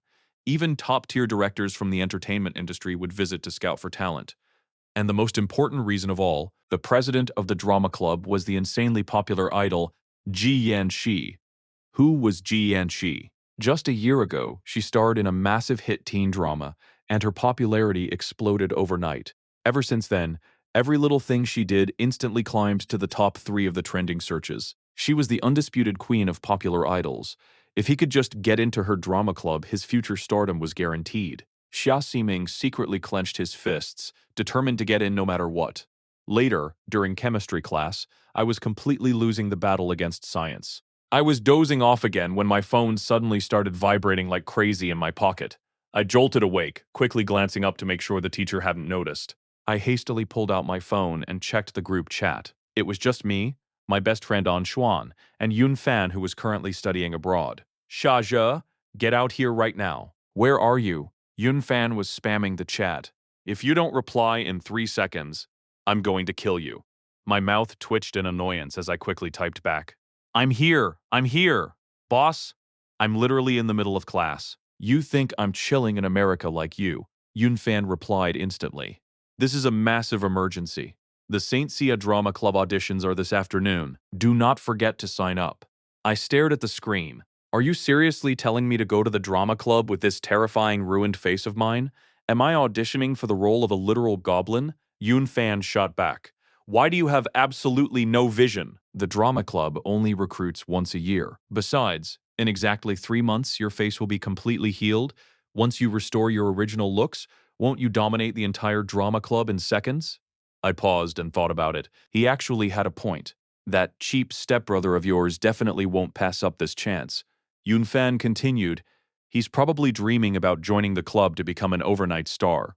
Go there. Get in now, and in 3 months, absolutely crush him." I hesitated, but with the way my face looks right now, I honestly have zero confidence. "What are you afraid of?" Yun Fan typed. "Did you forget your ultimate secret weapon?" Mentioning my special skill made me fall into deep thought. Ultimately, I decided to go. The drama club was located in the West Campus. There were dozens of clubs around, but the drama club was by far the most explosive right now. Everyone wanted to see the superstar idol Ji Yanxi, and more importantly, they were all dreaming of becoming stars themselves. "Hey, stop pushing." I held my registration form tightly, getting squeezed and tossed around by the massive crowd, like the filling in a sandwich. Suddenly, a familiar conversation drifted over from beside me. "There are so many people here, and they're only picking 3 members? The competition is going to be brutal. What are you worried about?" Another voice chimed in. "Siming is definitely going to pass. He's already a professional actor." "Of course," Sha Siming replied with absolute arrogance. I at least have that much confidence. I turned my head and, sure enough, spotted Xia Siming standing there with his posse. Our eyes met in the crowd. Xia Siming froze for a second, clearly shocked that I had actually shown up. Am I seeing things? A voice mocked. Are ugly freaks dreaming of becoming famous these days? The one speaking was Xue Zhang, Siming's die-hard lackey. To be fair, Xue Zhang was somewhat good-looking, but right now, standing next to Siming, the look he gave me was filled with pure, unfiltered disgust. His face twisted into a sneer. Xiaozhe, do you have zero self-awareness? It makes sense for us to audition. At least we're handsome. But what the hell are you? If you actually get selected, I'll livestream myself eating a keyboard. Xia Siming joined in, laughing loudly. Count me in on that bet. I just shrugged, completely unbothered. Is that right? Then I'll be looking forward to that. Our little exchange quickly caught the attention of the surrounding crowd, and soon everyone was laughing. Where does this ugly guy get his confidence? Someone mocked. He looks terrifying, yet he still has the nerve to audition? Can that scarred-up freak just look in a mirror? Seeing that the crowd had successfully turned against me, Xia Saming and Shui Zheng exchanged a triumphant, gloating glance. Even though I had spent the last 5 years getting used to being treated like a monster, in this exact moment, I can feel all of your enthusiasm. Now please don't push each other. Line up in order, head inside, and wait for your auditions. I hope you all do your absolute best. I'll be waiting for you in the final round of interviews. With that, she blew a playful flying kiss to the crowd below. Instantly, all the guys in the courtyard completely lost their minds. Cameras flashed like crazy, and people started screaming at the top of their lungs. Goddess, I love you. The deafening noise was unbearable. I desperately covered my ears, wondering what I had walked into. Was this a club audition or an Idol fan meet and greet? The insane screaming from these rabid fanboys was going to shatter my eardrums. Shaking my head helplessly, I pushed my way through the frantic crowd. While all the other guys were still completely mesmerized by the balcony, I took the lead and walked straight up to the tall club member managing the front door. I handed over my registration form. The tall guy glanced down at my face and his jaw practically dropped to the floor. You're here to audition? That's right, I replied calmly. He quickly waved me away. You're disqualified. Hurry up and leave. I frowned, my expression darkening. Why? He scoffed loudly. Why don't you take a look in the mirror? Do you seriously think our drama club just lets any ugly freak walk through the door? Get lost. Hurry up. My patience snapped. I pulled out my student ID and stared at him with absolute seriousness. First of all, I am a student of St. Sia Academy, which gives me every right to audition for this club. Second, I don't recall the drama club ever having a rule that based selection purely on physical appearance. Are you the president? Can you just casually alter the audition requirements? And third, take off those prejudiced glasses. Casually insulting someone's appearance just proves that you have absolutely no manners. The tall club member was completely dumbfounded. I didn't say another word, just staring him down fearlessly. Despite my ruined face, a sharp, undeniable aura radiated from me, locking him in place. The guy instantly ran out of words, stumbling back a step in intimidation. Fine, go in then, he grumbled, trying to recover his pride. You don't know your place. Even if I let you in, you're definitely going to fail. Ignoring his pathetic lack of manners, I simply replied with a calm, thank you. I snatched my registration form back from his hand and confidently strode inside. The audition process was straightforward. A written test, followed by a live interview. The written exam covered foundational knowledge about theatrical performance. Anyone who knew nothing about acting would definitely be completely lost. 5 years ago, I debuted as a singer, but my true passion had always been acting. So the contents of this written exam were incredibly easy for me. The entire examination room was dead silent, with everyone frowning and struggling through the complex questions. It took me a grand total of 5 minutes to finish. I stood up, walked to the front, and handed over my paper. The proctor stared at me in shock. You're already finished? I nodded calmly. What should I do next? The guy was completely flabbergasted. These questions weren't impossibly hard, but they absolutely weren't something you could casually finish in just 5 minutes. He pushed his glasses up his nose. Go wait in the main hall. From their seats, Xia Siming and Xu Zheng exchanged stunned glances. Xia Siming violently ground his teeth together, muttering furiously under his breath. How is he so fast? He's definitely cheating, or he just blindly guessed every answer. I let out a wide yawn, completely bored as I waited outside. It took a long time before people finally started trickling out of the classroom. The moment Sha Siming walked out, he immediately sneered at me. Did you seriously think all the questions were multiple choice? You think you can just blindly guess your way through this? How pathetic. Shui Zhang instantly backed him up. Do you think you're some kind of genius? It took everyone else 30 minutes to finish? But you just had to act tough. Just wait until the results are announced. You're going to completely humiliate yourself. I didn't say a word simply because I was too lazy to argue with idiots. About half an hour later, the results for the written exam were finally posted. The test results are out. We will select the top 20 candidates based on their scores, the staff member announced. When I call your name, please come line up here. Sha Ximing. Shui Zheng. Hearing their names, both of them turned to look at me with overwhelming arrogance. We'll be going ahead, Sha Ximing mocked. You are definitely getting eliminated. The staff member continued reading off the names one by one, and right up until the very end, my name was never called. Sha Ximing was practically bursting with triumph. See? I told you he'd be kicked out. He turned his head, raised his eyebrows at me with a sickeningly smug expression, and silently mouthed two words. Deserved it. Shu Zhang followed up by flipping me the middle finger. The two of them were completely reveling in my supposed failure. But right at that exact moment, another staff member rushed over frantically. Wait, we missed a name on the list. Sha Jie passed the written exam with a perfect score. The words dropped like a massive boulder into a quiet lake, sending shockwaves through the entire room. After 2 seconds of dead silence, the crowd erupted into shouts of absolute disbelief. A perfect score. Sha Ximing and Shui Zhang were completely paralyzed with shock. How is that even possible? I let out another lazy yawn. Now this was more like it.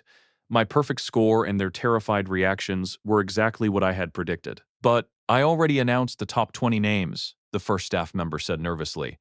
If we add him, that means we have to eliminate the person who ranked last. The staff member looked down, double-checked the list, and then looked up at Shui Zhang with an apologetic expression. I'm sorry. You have been eliminated. What? How could this happen? Shui Zheng trembled with sheer fury, his face turning an ugly shade of green. He glared at me with pure hatred. Without rushing, I calmly walked right up to him and mercilessly shoved him straight out of the line. I raised my hand and perfectly mimicked his earlier action, flipping him the middle finger right back. My apologies, I smirked. I accidentally pushed you down into the trash. Goodbye. Shui Zheng looked like he was about to explode from rage. Sha Siming had survived the cut, but seeing my arrogant display made his mouth twist in absolute fury. This was not how he imagined things going at all. The staff had already started clearing the room. Candidates eliminated in the first round. Please leave the premises. Shu Zheng shot me one final, venomous glare. I will remember this.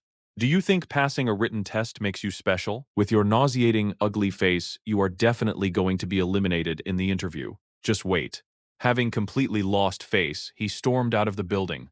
Meanwhile, far away from the chaos inside the president's private office, Ji Yanxi was lounging on the sofa with absolutely zero idle image, watching a drama on her tablet and laughing so hard she was hiccuping. Her phone suddenly rang. She glanced at the caller ID and immediately answered it, bursting into uncontrollable laughter before even saying hello. Ha ha ha. Oh Ching, you called at the perfect time. I have to recommend this super hilarious sitcom to you. It's killing me. Haha. While GNC was laughing out of her mind, Oh Ching remained completely expressionless on the other end of the line. GNC, if you laugh for one more second, I will leak your embarrassing photos to the media. Since GNC heavily valued her public reputation, she instantly stopped, quickly wiping the tears of laughter from her eyes. You're no fun. Why are you calling me anyway? The other end of the line fell dead silent for several seconds. Hello? Ji blinked her beautiful blue eyes, a giant imaginary question mark popping up over her head. Was this really her decisive, cold-blooded best friend? What was with this bizarre silence? Finally, Oh Ching cleared her throat, her voice completely flat. There's a guy named Sha Zhou. He applied for your drama club. What is his current status? I have no idea, Ji Yanxi replied honestly. They just finished the written exam. The interview segment hasn't even started yet. She sat up on the sofa, casually picking up the written exam score sheet the staff had just brought in, scanning through the names. Suddenly, she paused. Wait a minute. Who is Xiao Zhou, and why do you care about him so much? Oh Ching's voice dropped to a freezing temperature. Which eye of yours saw me caring about him? If you don't care, why would you specifically call me? Ji Yanxi fired back. The last time I was filming and almost broke my leg, you didn't even bother to call me once. Forget it. Just pretend I never called, O King replied, preparing to hang up. Wait, wait, Ji Yanxi yelled, now completely confused. You're making my head spin. Are you telling me to give this Shajo guy special treatment or what? O Ching paused again, her red lips curving slightly. Whatever you want. The call abruptly ended. Ji Yanxi stared at her phone, totally bewildered. What the hell did whatever you want even mean? Could somebody please explain what went on inside O Ching's head? Half an hour later, inside the massive performance hall, someone violently pushed the doors open, instantly silencing the noisy, chaotic room. Sorry. Thank you all for waiting. Ji Yanxi walked in with a dazzling, radiant smile. We will begin the interviews immediately. I followed the rest of the candidates who had passed the written test and took a seat inside. We watched as Ji Yanxi walked with light, elegant steps to the judge's center seat. Everyone around me was practically vibrating with excitement. Ji Yanxi turned and handed a stack of papers to an assistant. Pass these out. The documents were distributed one by one. I picked mine up and saw that it was a script, packed tightly with dense, complex lines. Judging from the dialogue, it seemed to be a historical drama. Everyone now holds a unique script, Ji Yanxi announced smoothly. The interview test is very simple. You have exactly 5 minutes to memorize these lines.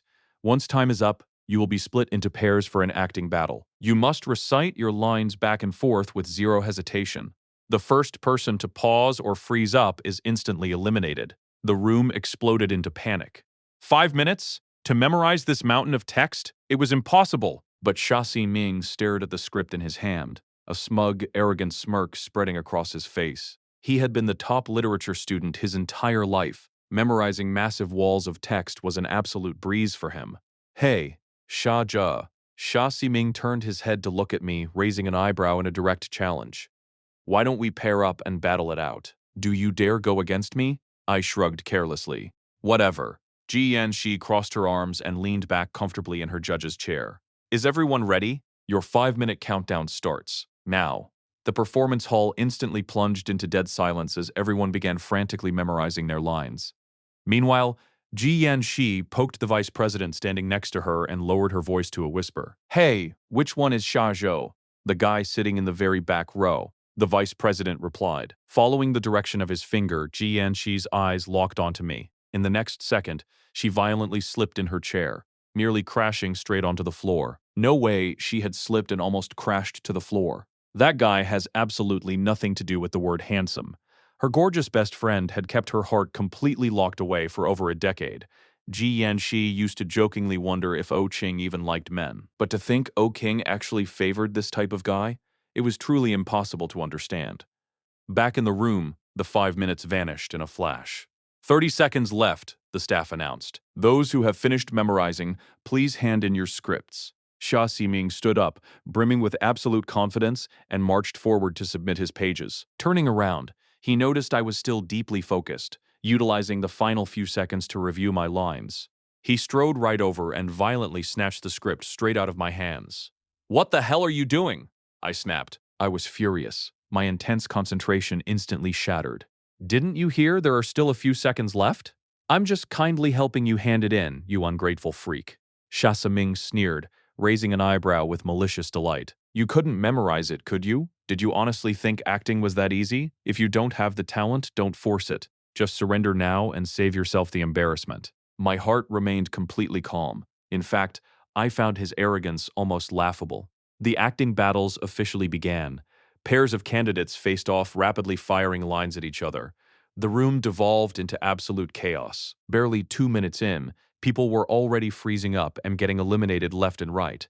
Sha Ming and I stepped up to face each other. Staring at my ruined, scarred face, he radiated an overwhelming aura of arrogant superiority before we even spoke a word. Setting aside his actual acting skills, based purely on physical appearance, he genuinely believed he was completely out of my league, and to completely crush my spirit, he instantly launched into fast-forward mode the moment our battle began. His mouth moved like a machine gun, rapidly firing off his dialogue in a blatant display of dominance. I simply raised an eyebrow and seamlessly fired back, reciting my lines flawlessly.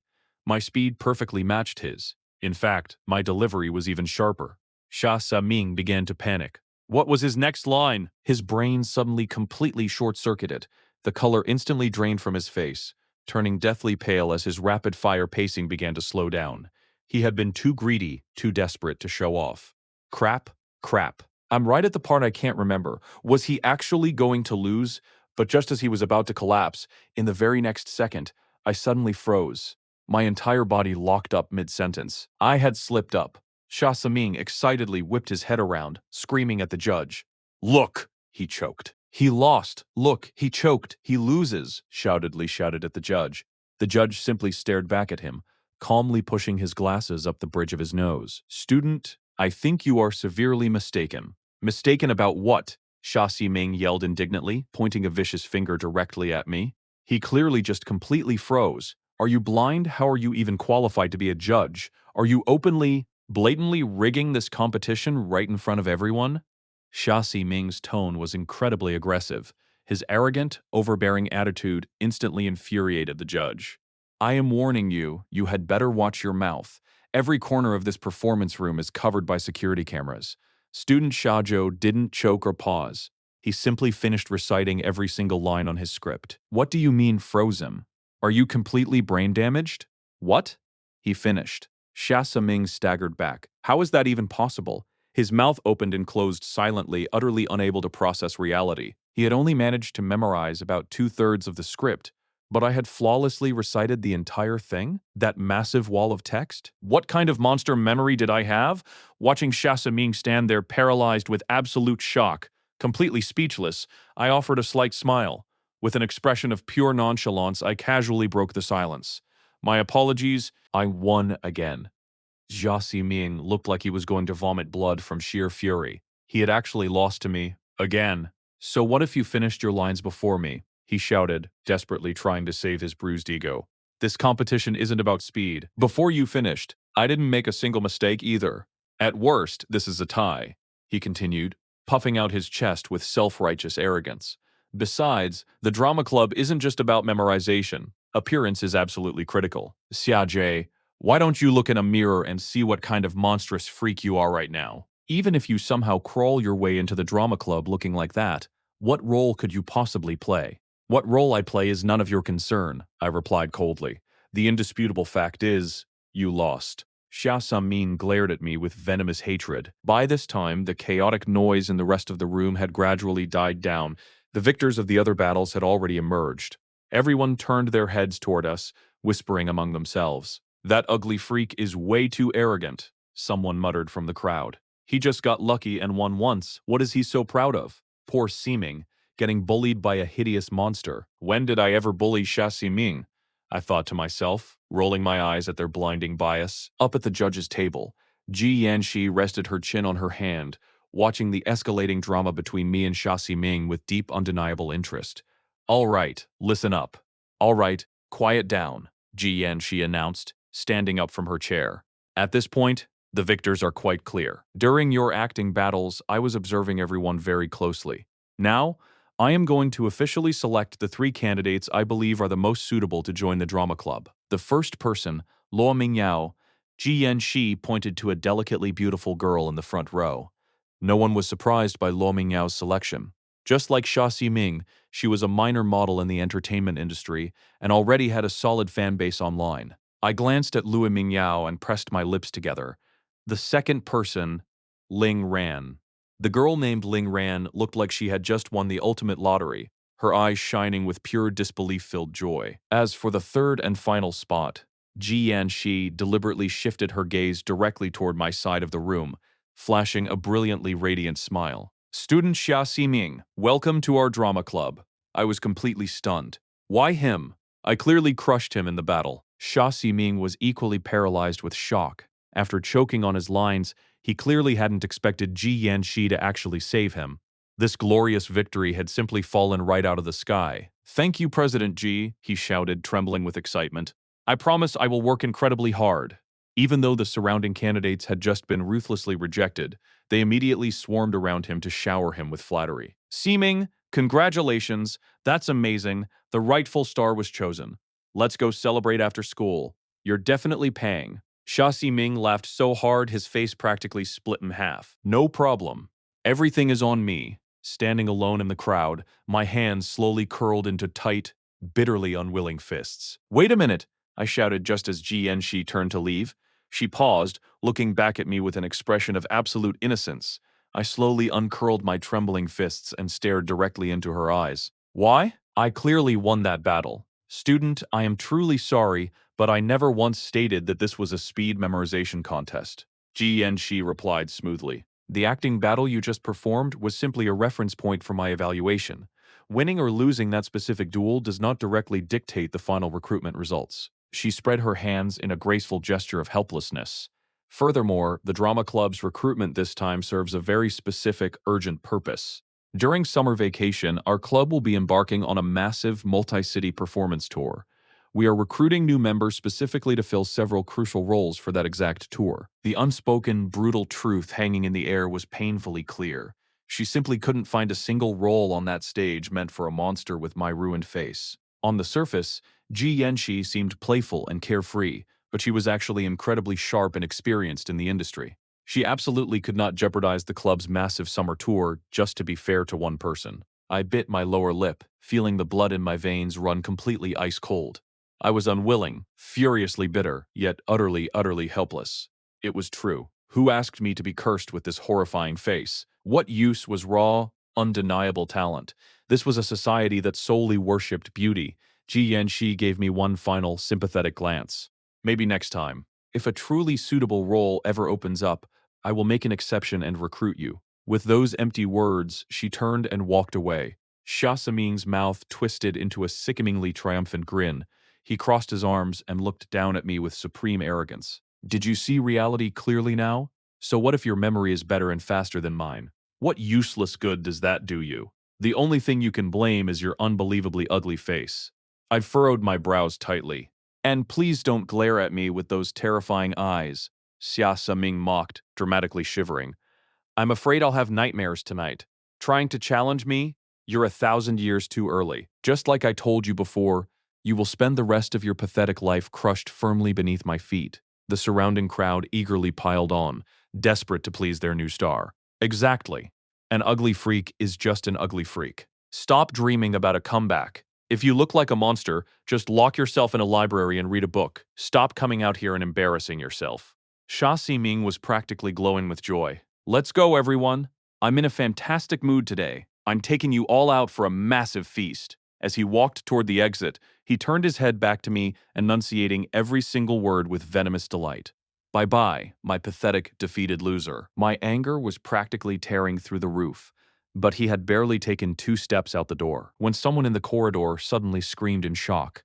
Oh my god, it's the eldest miss of the O family. Xia Ximing's face instantly lit up with wild, desperate surprise. Miss O, he immediately abandoned his massive crowd of sycophants and aggressively shoved his way forward to intercept her. A year ago, Xia Ximing had briefly worked as a minor spokesperson for a small web game developed by O King's Corporation.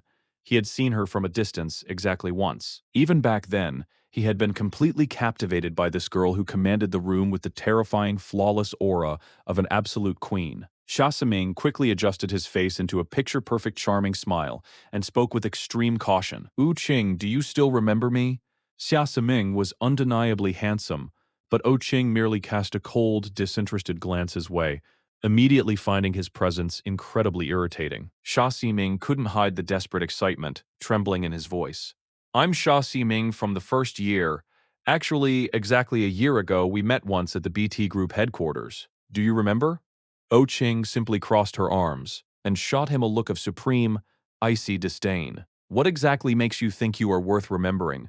The charming smile instantly shattered on Xia Ximing's face, turning ghastly pale. He forced out a terribly awkward, trembling laugh. It's fine if you don't remember. We can take our time and slowly get to know each other. Where exactly do you get your delusion? O Qing replied frostily. What makes you think I have the slightest interest in slowly getting to know you?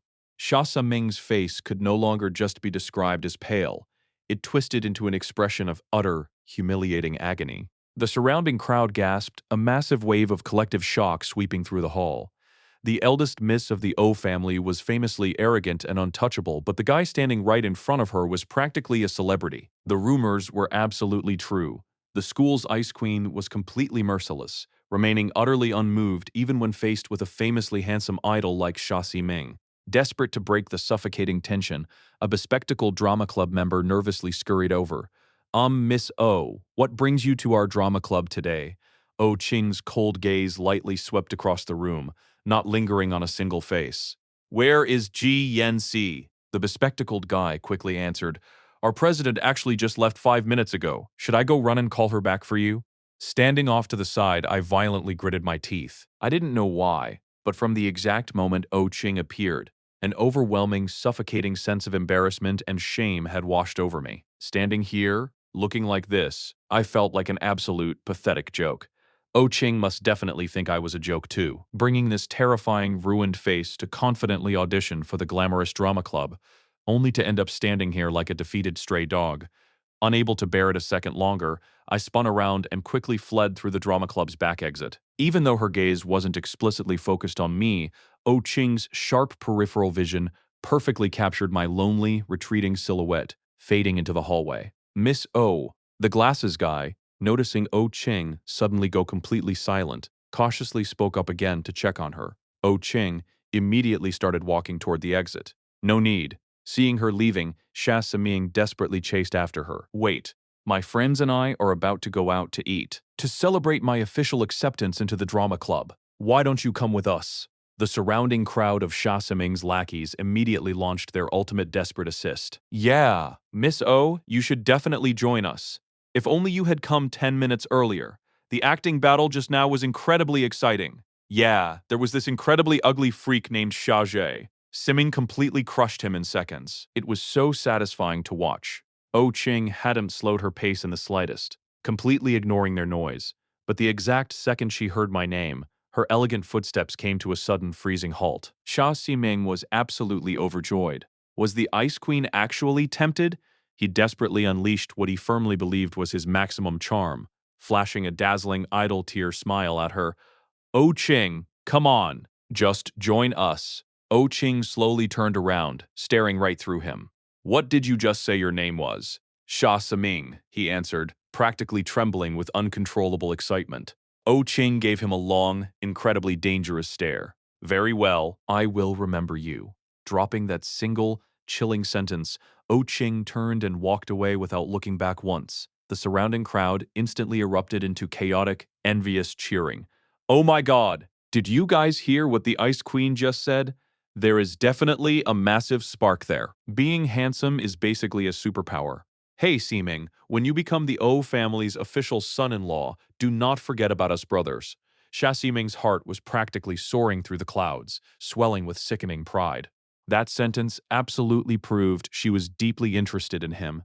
He secretly grinned with arrogant triumph. One day, he was absolutely going to conquer her and become O Ching's publicly recognized boyfriend. Meanwhile, far away from their delusions, I had already walked out of the building, my mind a swirling mess of complex, agonizing emotions. Losing to a talentless hack like Xia Ximing, I just couldn't accept it. It was completely unfair. Damn it! I furiously kicked the dirt path in front of me. Suddenly, a familiar icy voice drifted over from the shadows. "Are you trying to dig a grave right here? And bury yourself in it?" I snapped my head up in shock, staring wildly at O Ching, who was standing just a few feet away. Her beautifully flawless face was just as infuriatingly perfect as ever. Every single time she opened her mouth, absolute venom spewed out. "I'm digging a hole so I can bury you first," I snapped back defensively. O Ching's red lips curled into a faint, dangerous smirk. She confidently stepped forward, slowly closing the distance between us. "What are you doing?" I stammered, instinctively stepping backward until my spine slammed heavily against the thick trunk of a massive tree. I was completely trapped, with absolutely nowhere left to retreat. I was totally dumbfounded. O Ching was now standing mere inches away from my face. The warm spring sunlight was incredibly bright, and the gentle wind rustled the leaves above, creating a soft, peaceful whispering sound. The sunlight filtered through the thick branches, scattering mottled, glowing golden halos across O Ching's stunningly beautiful face. Looking at her up close like this, she was breathtakingly gorgeous. Oh Ching slowly raised her head, her deep, piercing eyes locking directly onto mine. Her voice was unusually soft, almost impossibly gentle. Why are you in such a terrible mood? In the quiet shade, I could clearly hear the deafening sound of my own heartbeat, steadily accelerating with every passing second. Was the Ice Queen actually caring about me? Pure panic instantly flooded my mind. I desperately threw my hands up, trying to hide my scarred, ugly face from her gaze. But before I could cover myself, Oh Ching suddenly reached out and firmly gripped my wrists. She raised a delicate, flawless eyebrow. What are you so nervous about? She leaned in even closer, so dangerously close she could perfectly see the sheer, frantic panic swirling in my eyes. Xiaja, you are terrible at hiding your thoughts.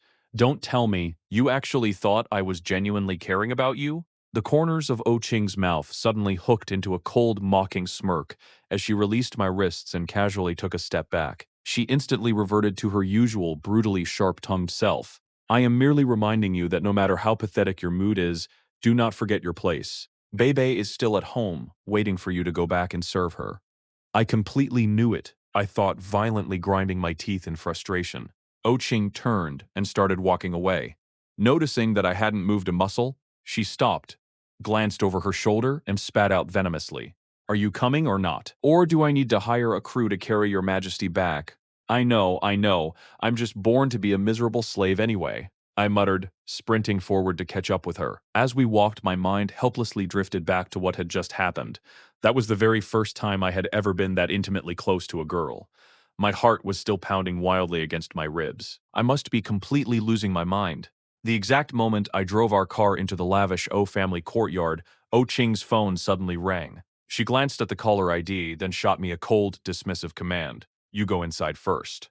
I unbuckled my seatbelt, swung the car door open, and headed straight into the massive villa. Outside, O Ching answered the call. Hi, Sister O Ching. A sickeningly sweet, overly cute voice chimed from the other end of the phone. Guess who? Ji Yanxi. Do you honestly think my phone's caller ID is just for decoration? O Ching replied coldly. Why are you always so terrifyingly serious? Ji Yanxi whined playfully. Speak if you have actual business. If not, I'm hanging up. Wait, I have business. I just heard from my manager that your company is the primary investor for my next movie. I felt it was absolutely critical to call you and deeply reminisce about our beautiful many years of sisterly love. Please invest a little more. I know you have absolute mountains of cash. The exact size of the investment would directly dictate the quality of Ji Yanxi's daily meals and living conditions on set for the entire shoot. Because of this, the gluttonous idol took this negotiation incredibly seriously. Your next movie, you mean the film Secret Love? Oh Ching asked.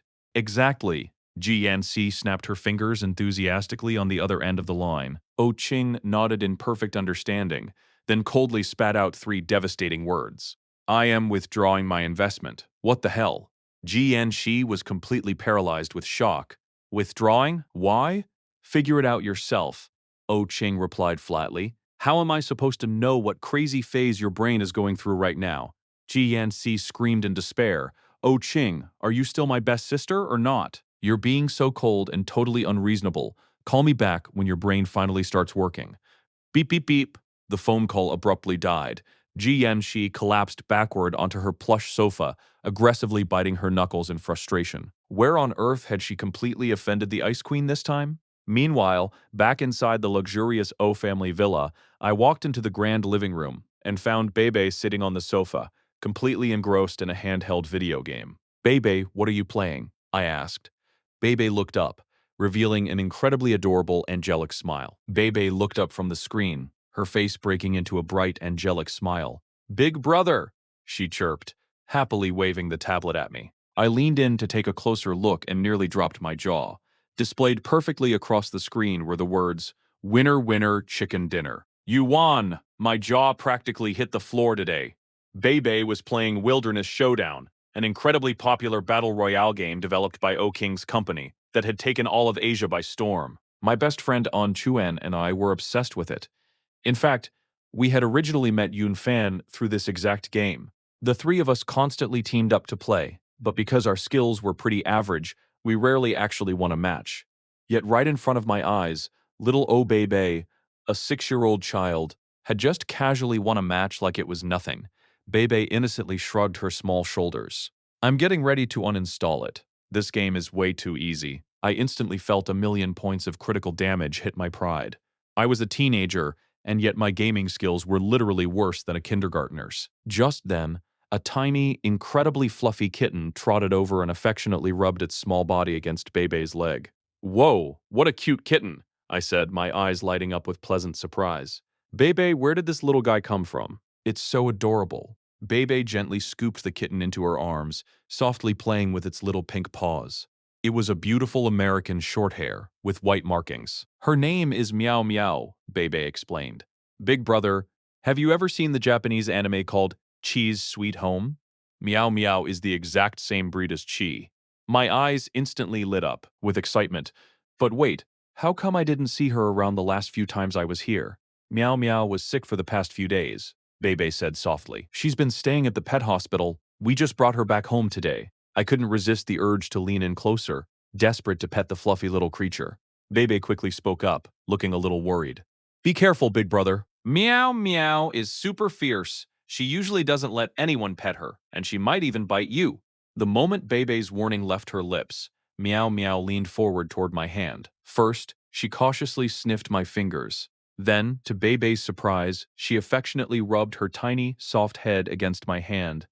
In that instant, my tough guy heart completely melted into a puddle. I naturally reached out and gently picked Meow Meow up. Suddenly, an icy, familiar voice drifted down from the staircase above. As expected, creatures with the same level of intelligence naturally flocked together. A stupid human and a stupid cat. What a perfect match. My eyelid twitched violently. I angrily turned my head to glare up the stairs. Wu Qing, who are you calling stupid? Whoever answered the question, Ching replied, gracefully descending the stairs and taking a seat on the sofa. She elegantly crossed her long legs and slightly raised her arrogant, beautiful eyes. Did you come here just to play with the cat?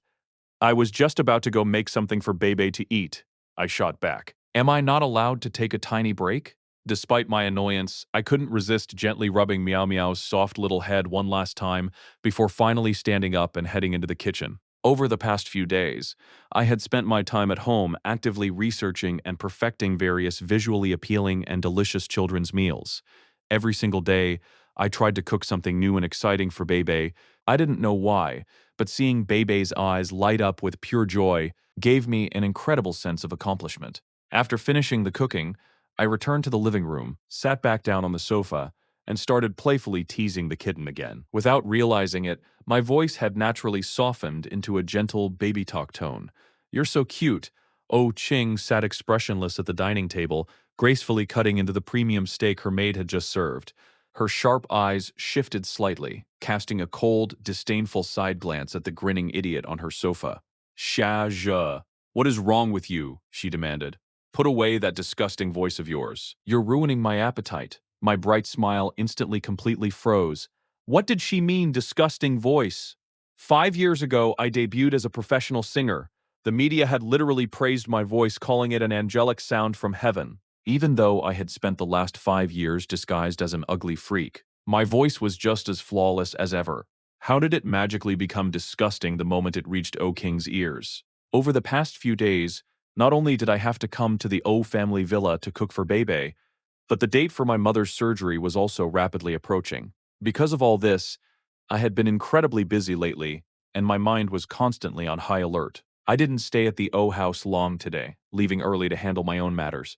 Speaking of the surgery, we had started processing my mother's hospital admission paperwork yesterday. If everything went smoothly, she would officially be admitted the day after tomorrow. As long as my mother could safely be admitted and successfully complete the surgery, all the humiliation and suffering I had endured at the Xia family's hands would finally be worth it.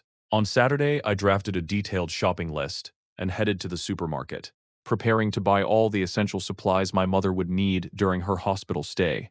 I pushed my shopping cart down the aisle, my head lowered as I carefully checked the items off my list. Just then, a girl wearing a baseball cap walked briskly around the corner, seemingly in a huge rush, and accidentally bumped hard into my arm. She immediately turned her head. Oh, I'm so sorry, but the exact moment she saw my face, she completely froze. I was equally stunned. The girl standing right in front of me was Luo Mingyao. She was one of the 3 candidates who had successfully been selected for the drama club just yesterday. But more importantly, she was my class president from elementary school. Back in 6th grade, I actually thought the class president was incredibly cute, and I even harbored a secret crush on her for a while. Later on, I became a massive superstar. Loi Mingyao, who was also quite pretty, was eventually scouted by a talent agent and signed to the exact same entertainment company as me. You could say that Luo Mingyao had personally witnessed my entire journey, how an ordinary elementary school student rapidly transformed into the national idol. Summer. She also witnessed how a horrific car crash supposedly ruined my face, turning me into a hideous monster who was subsequently blacklisted and hidden away by the company.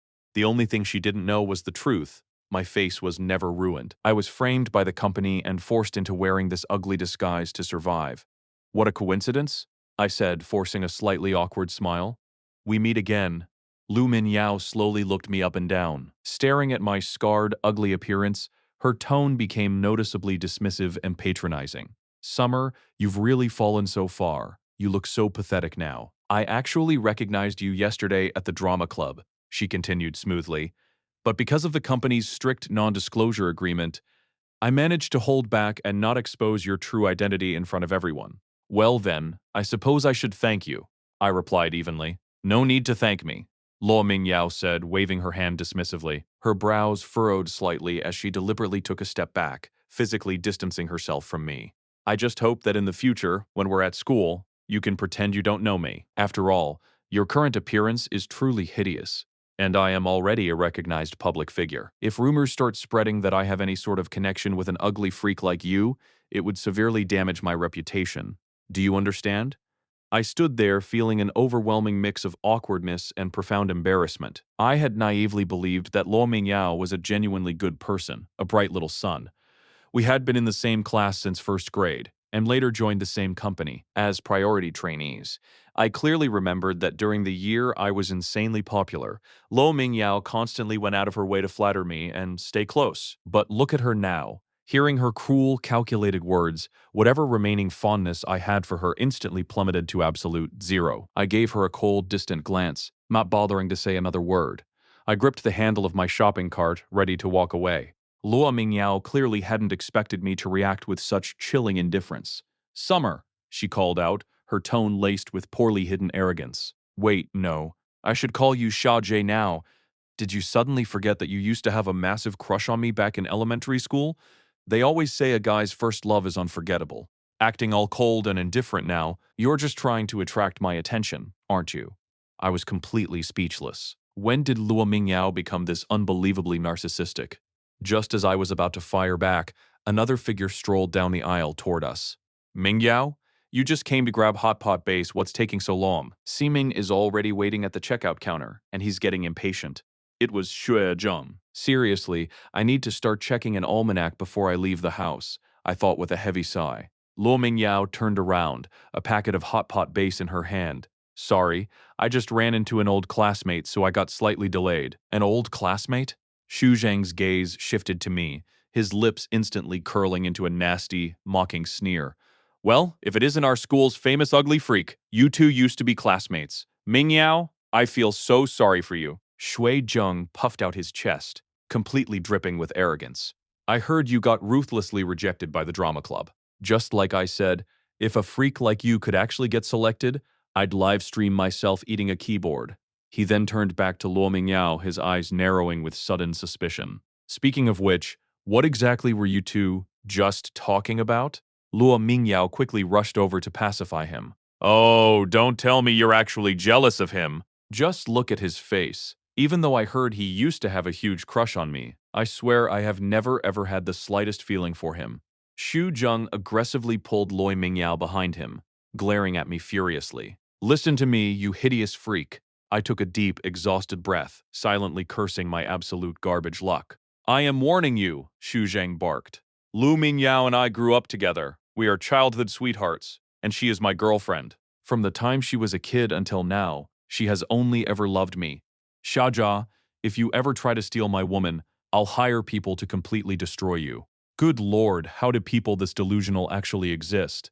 I thought, absolutely flabbergasted. I took a few deep breaths to calm myself before finally speaking. I'm sorry, but I have absolutely zero interest in your girlfriend. Zero interest. Shuai-jung pressed forward aggressively. If you have zero interest, why were you harassing her and talking to her for so long? I can tell you're completely full of malicious intentions. Why don't you look in a mirror and see what kind of garbage you actually are? A disgusting toad desperately dreaming of eating swan meat. The corner of my mouth twitched violently. This Shuai-jung and Luo Mingyao really were a perfect match. Their shared stench of arrogance was so overwhelming it was nauseating. Shuai-jung, is your brain severely damaged? I snapped. Do you honestly think everyone in the world has standards as pathetically low as yours? Hey, what the hell is that supposed to mean? Luo Mingyao instantly shrieked, deeply offended. Are you saying any guy who likes me has low standards? I dare you to say that again. Shuai-jung furiously rolled up his sleeves, looking like he was ready to physically attack me. Even though it was currently 2 against 1, my stubborn temper completely flared up. Once my temper ignited, absolutely no one could stop me. I was talking about both of you, I shot back loudly. One is a snob who judges everyone by their looks, and the other is a delusional narcissist. You two really are a match made in heaven.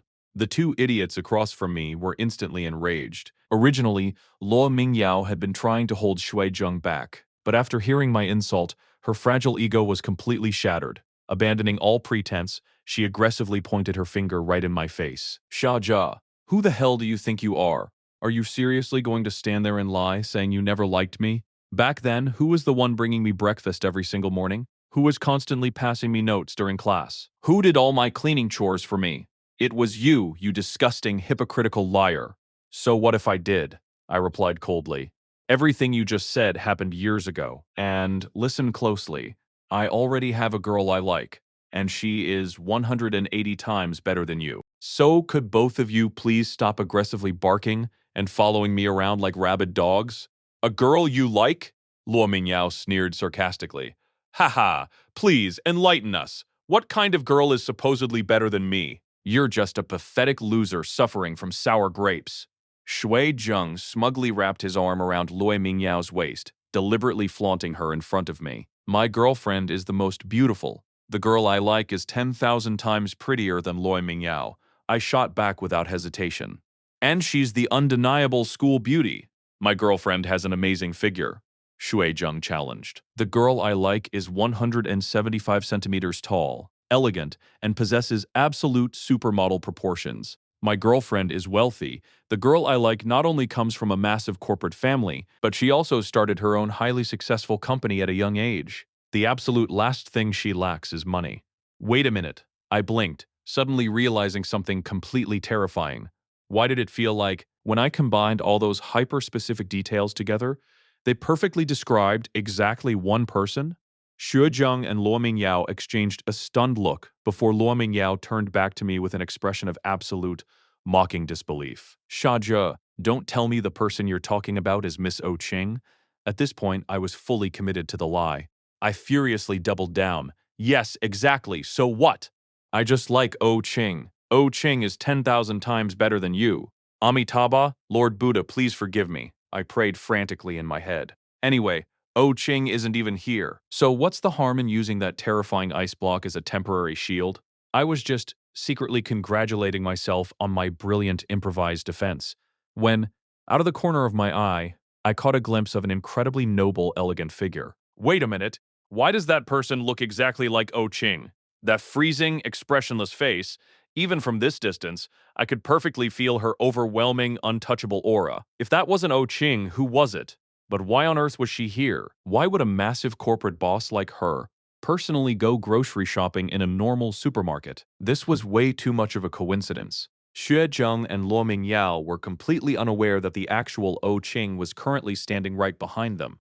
Hearing my bold declaration, the two of them burst into hysterical, uncontrollable laughter. Oh my god, this is definitely the funniest joke of the century, Luo Mingyao gasped, holding her stomach.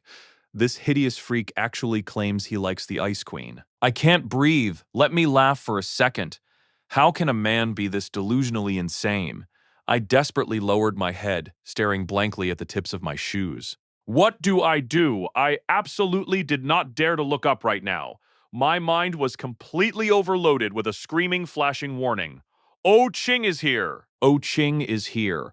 Someone please just stab me and end my suffering. Shuizheng arrogantly crossed his arms and stepped forward, sweeping a disgustingly condescending look over my entire body. Xia Zhe, what exactly gives you the right to like Miss O?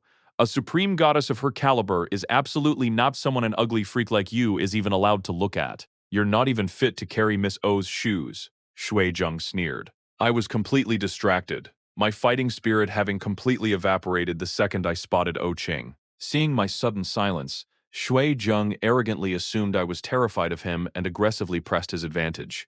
I am warning you right now. Miss O is going to be Seeming's girlfriend. A disgusting freak like you has absolutely zero right to even compare yourself to Seeming. Exactly, Luo Mingyao chimed in with a cold laugh. You're shouting so loudly, acting like just because you supposedly like Miss O, she would ever actually like you back. Who on earth would ever like a hideous monster like you? She would have to be completely blind. I completely tuned out their insults, my brain furiously calculating my escape route. Should I just run away right now? If I manage to escape, can I just play dumb the next time I see O Qing? Because I was completely silent, trapped in my own internal panic. Shui Zheng completely lost his temper. Xia Zhe, you absolute moron. Are you pretending you can't hear me when I'm talking to you? He furiously raised his arm, ready to slap me right across the face. He was still incredibly bitter about being eliminated from the drama club because of me, and today I had basically delivered myself right to his doorstep. Xu Zheng, what exactly do you think you are doing? An incredibly cold, chilling voice sliced through the air. Xu Zheng's raised hand froze instantly in midair. Miss O? O Qing's flawlessly beautiful face was currently clouded by a thin, terrifying layer of absolute darkness. Her pitch-black eyes stared silently at him, radiating a bone-chilling cold that felt like freezing ice. What a terrifying gaze. Without a single word, O Qing simply raised her hand. Instantly, a massive bodyguard in a black suit stepped out from the shadows. Without a moment's hesitation, the bodyguard delivered two vicious, brutal kicks directly into Shui Zheng's stomach. Shui Zheng let out a strangled gasp of pain and violently crashed backward into the nearby supermarket shelves, sending products flying everywhere. Luo Mingyao shrieked in panic and desperately rushed over to help Shui Zheng up from the floor. She was terrified and angry, but she absolutely didn't dare raise her voice at O King. Seeing her boyfriend brutally beaten, she forced a pathetic, trembling smile. Miss O? Shui Zheng didn't really do anything wrong, did he? Why would you have him beaten like that? O Qing slightly raised her elegant chin, her eyes filled with absolute indifferent disdain. He is too ugly. He was offending my eyes. She paused, her voice dripping with terrifying authority. Is that a problem? Shujum stared at her in absolute shock. He had been praised as a handsome guy his entire life. Ugly? Where was he ugly? Haha. Watching Shuizheng turn purple with rage, completely unable to utter a single word in his defense, I desperately wanted to burst out laughing. I violently bit down on my lower lip, trying with all my might to hold it in, but my shoulders were uncontrollably shaking up and down. Shuizheng's face instantly turned ghastly pale as a terrifying, undeniable realization finally hit him. O Qing stood there with her arms crossed, looking down at Shuizheng like he was nothing more than an insect. Are you going to get out of here on your own, or do I need my people to throw you out? Miss O, I don't understand what you mean, Xu Zheng stammered, trembling violently. You don't understand? The overwhelming, suffocating aura of a true apex predator radiated naturally from O Qing. She let out a cold, chilling laugh. Xia is my person. What kind of garbage do you think you are, daring to bully him over and over again right in front of my face? Miss O said what? Xia is her person? What exactly did that mean? Shui Zheng staggered backward, so utterly terrified he couldn't even form a coherent sentence. Miss O, are you completely insane? It's just Xiazhou, Luo Mingyao shrieked in absolute disbelief, furiously pointing her finger at me. This hideous freak isn't even worthy of standing in the same room as you. Miss O, you're completely degrading your own status. Xiazhou is just... Before Luo Mingyao could finish her screaming rant, O Qing simply raised her hand again. The massive bodyguard instantly lunged forward and grabbed Luo Mingyao by the collar, lifting her entirely off the ground. In the next second, a brutal, merciless punch slammed directly into Luo Mingyao's incredibly narcissistic, pampered face. Luo Mingyao was instantly knocked completely unconscious. She crashed hard into the floor, violently knocking over a massive promotional display rack behind her. Hundreds of discounted products rained down, scattering chaotically all over the floor around her unconscious body. Groaning in intense pain, Luo Mingyao desperately clutched her swelling cheek and struggled to stand up. But before she could even find her balance, she was violently hauled up by her collar again. Another devastating punch instantly smashed into her face. Oh Ching stood there, watching the brutality with absolute chilling indifference, like a god reigning over the life and death of all mortals. Her entire body radiated a terrifying, untouchable aura of absolute dominance. Ever since that exact moment when this pathetic woman had so viciously mocked Shajia, ever since Luo Mingyao had shamelessly bragged about Shajie having a crush on her back in elementary school, Oh Ching had found her incredibly, overwhelmingly irritating. Thud, Luo Mingyao hit the floor again, gasping frantically for air through the intense pain. She completely failed to understand why Oh Ching was ordering her bodyguard to beat her so mercilessly. In a sudden, desperate burst of anger, Luo Mingyao's temper finally exploded. How can you be so unreasonable and violent? I haven't even done anything to offend you. What right do you have to just come up and start beating people? What gives you the right? Hearing this, Oh Ching looked like she had just heard the funniest joke in the world. She let out a cold, freezing laugh. My right? My right is that I am Oh Ching. Those two simple words represented absolute, unquestionable power. In this city, no one dared to provoke her, and absolutely no one dared to question her. Luo Mingyao felt a suffocating knot of rage in her chest, yet she was utterly paralyzed by fear, not daring to utter a single word in response. Shui Zheng glared at me standing safely next to Oh Ching, his face twisting into a hideous mask of jealousy and rage. Were we wrong? Isn't Sha Jie just a hideous, disgusting freak? Miss O, why on earth are you constantly protecting such an ugly monster? Oh Ching slowly leaned forward, her perfectly beautiful eyes completely devoid of warmth. Every single word she spoke dripped with a lethal, terrifying warning. If I ever hear the words ugly freak come out of your mouths ever again, I absolutely guarantee that I will make both of your lives a living, unending hell. If you don't believe me, I highly encourage you to try. Xue Zheng and Luo Mingyao violently shuddered in terror. All traces of their previous arrogance and viciousness instantly vanished without a trace. The two of them cowered together on the floor, looking exactly like two pathetic, beaten stray dogs. This scene was incredibly satisfying. I couldn't help but stare at them for a few extra seconds. Now, get out of my sight immediately. The moment the Ice Queen issued her final command, Luo Mingyao and Shui Zheng practically scrambled over each other, desperately struggling to their feet. Shui Jing shot me one final venomous glare through gritted teeth before he supported the severely beaten Lu Mingyao, and the two of them limped away in complete humiliation.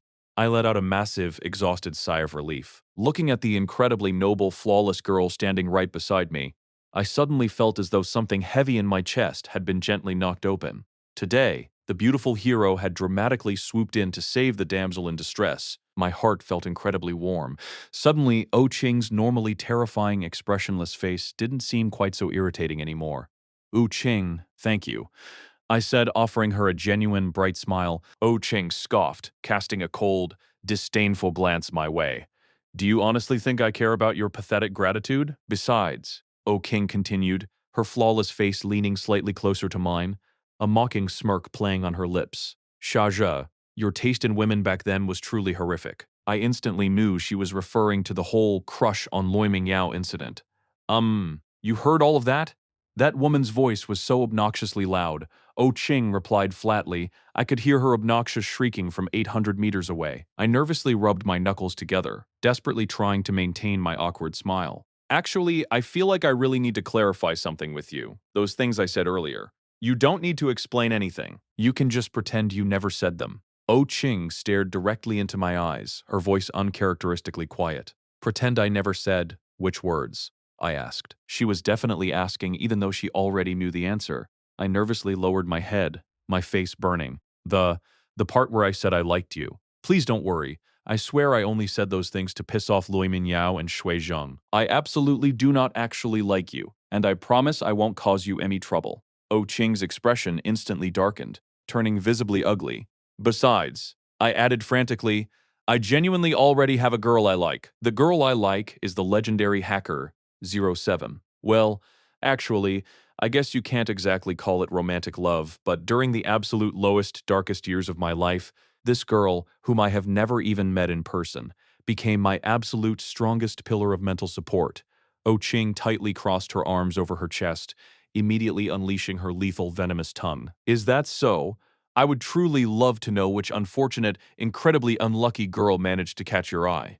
I'm definitely not telling you. I shot back.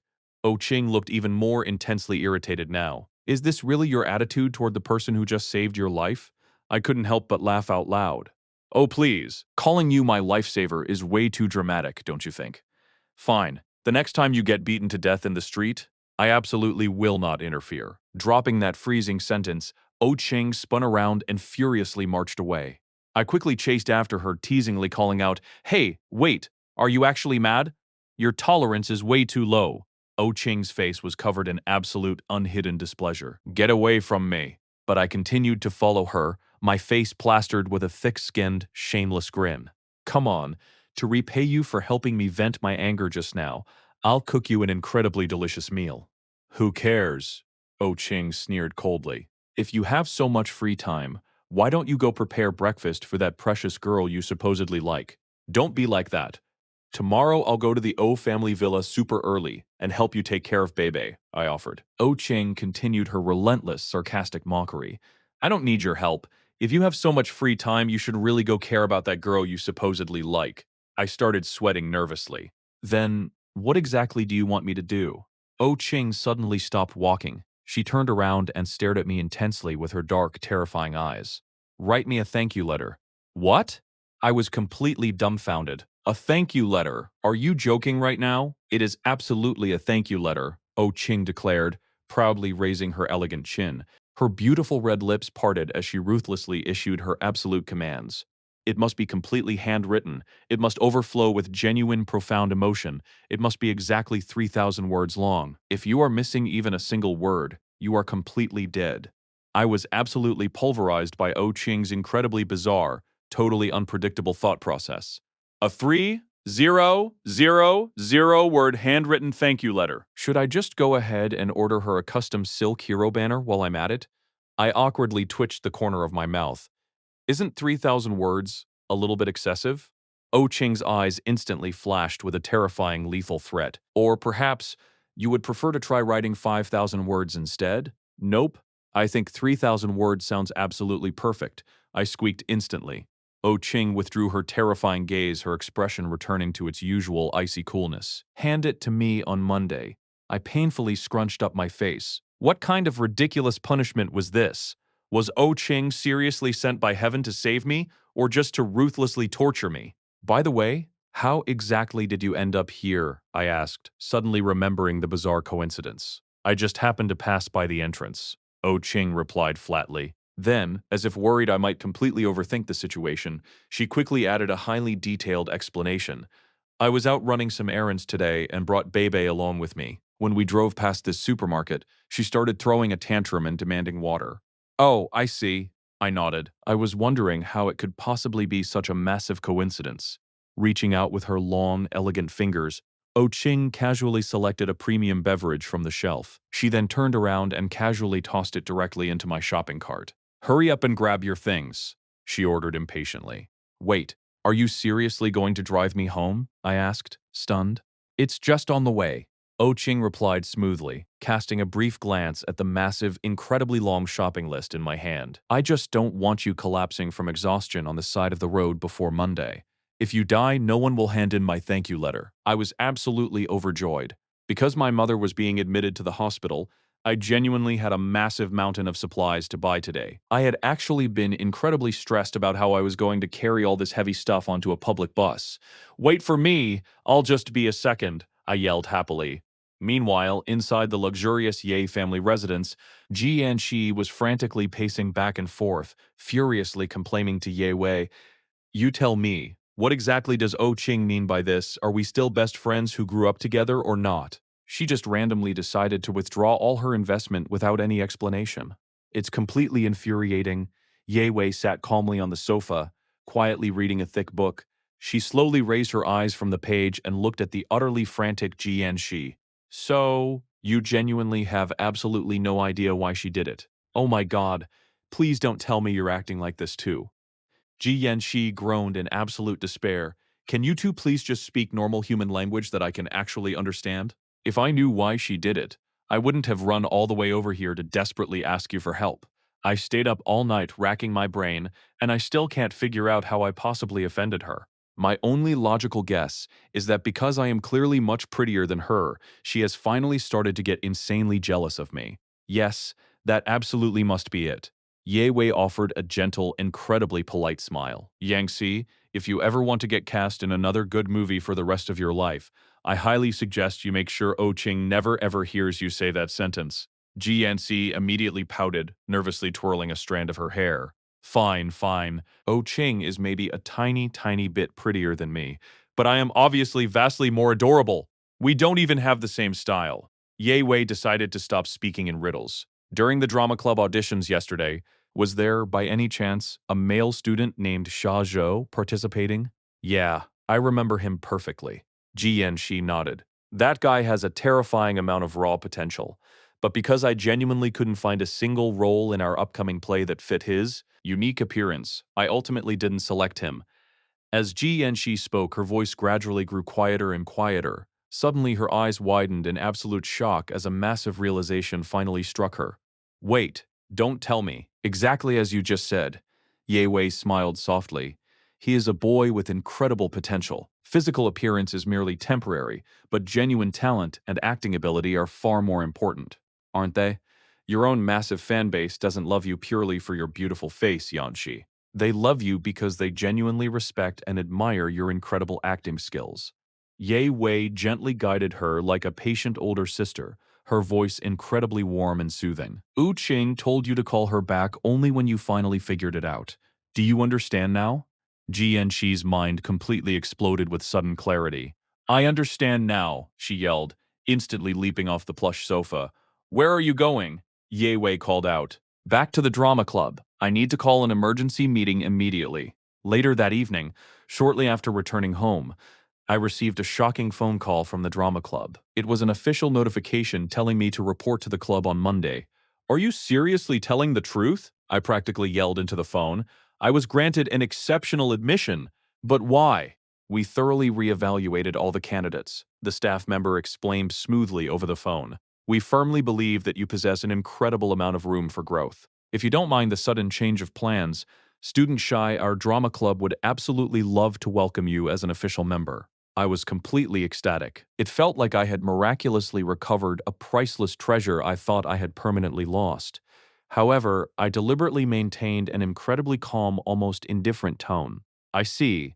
Let me think about it for a bit. Of course, we will eagerly await your callback, the staff member replied politely. The second I hung up the phone, I let out a wildly excited scream that sounded like a boiling kettle.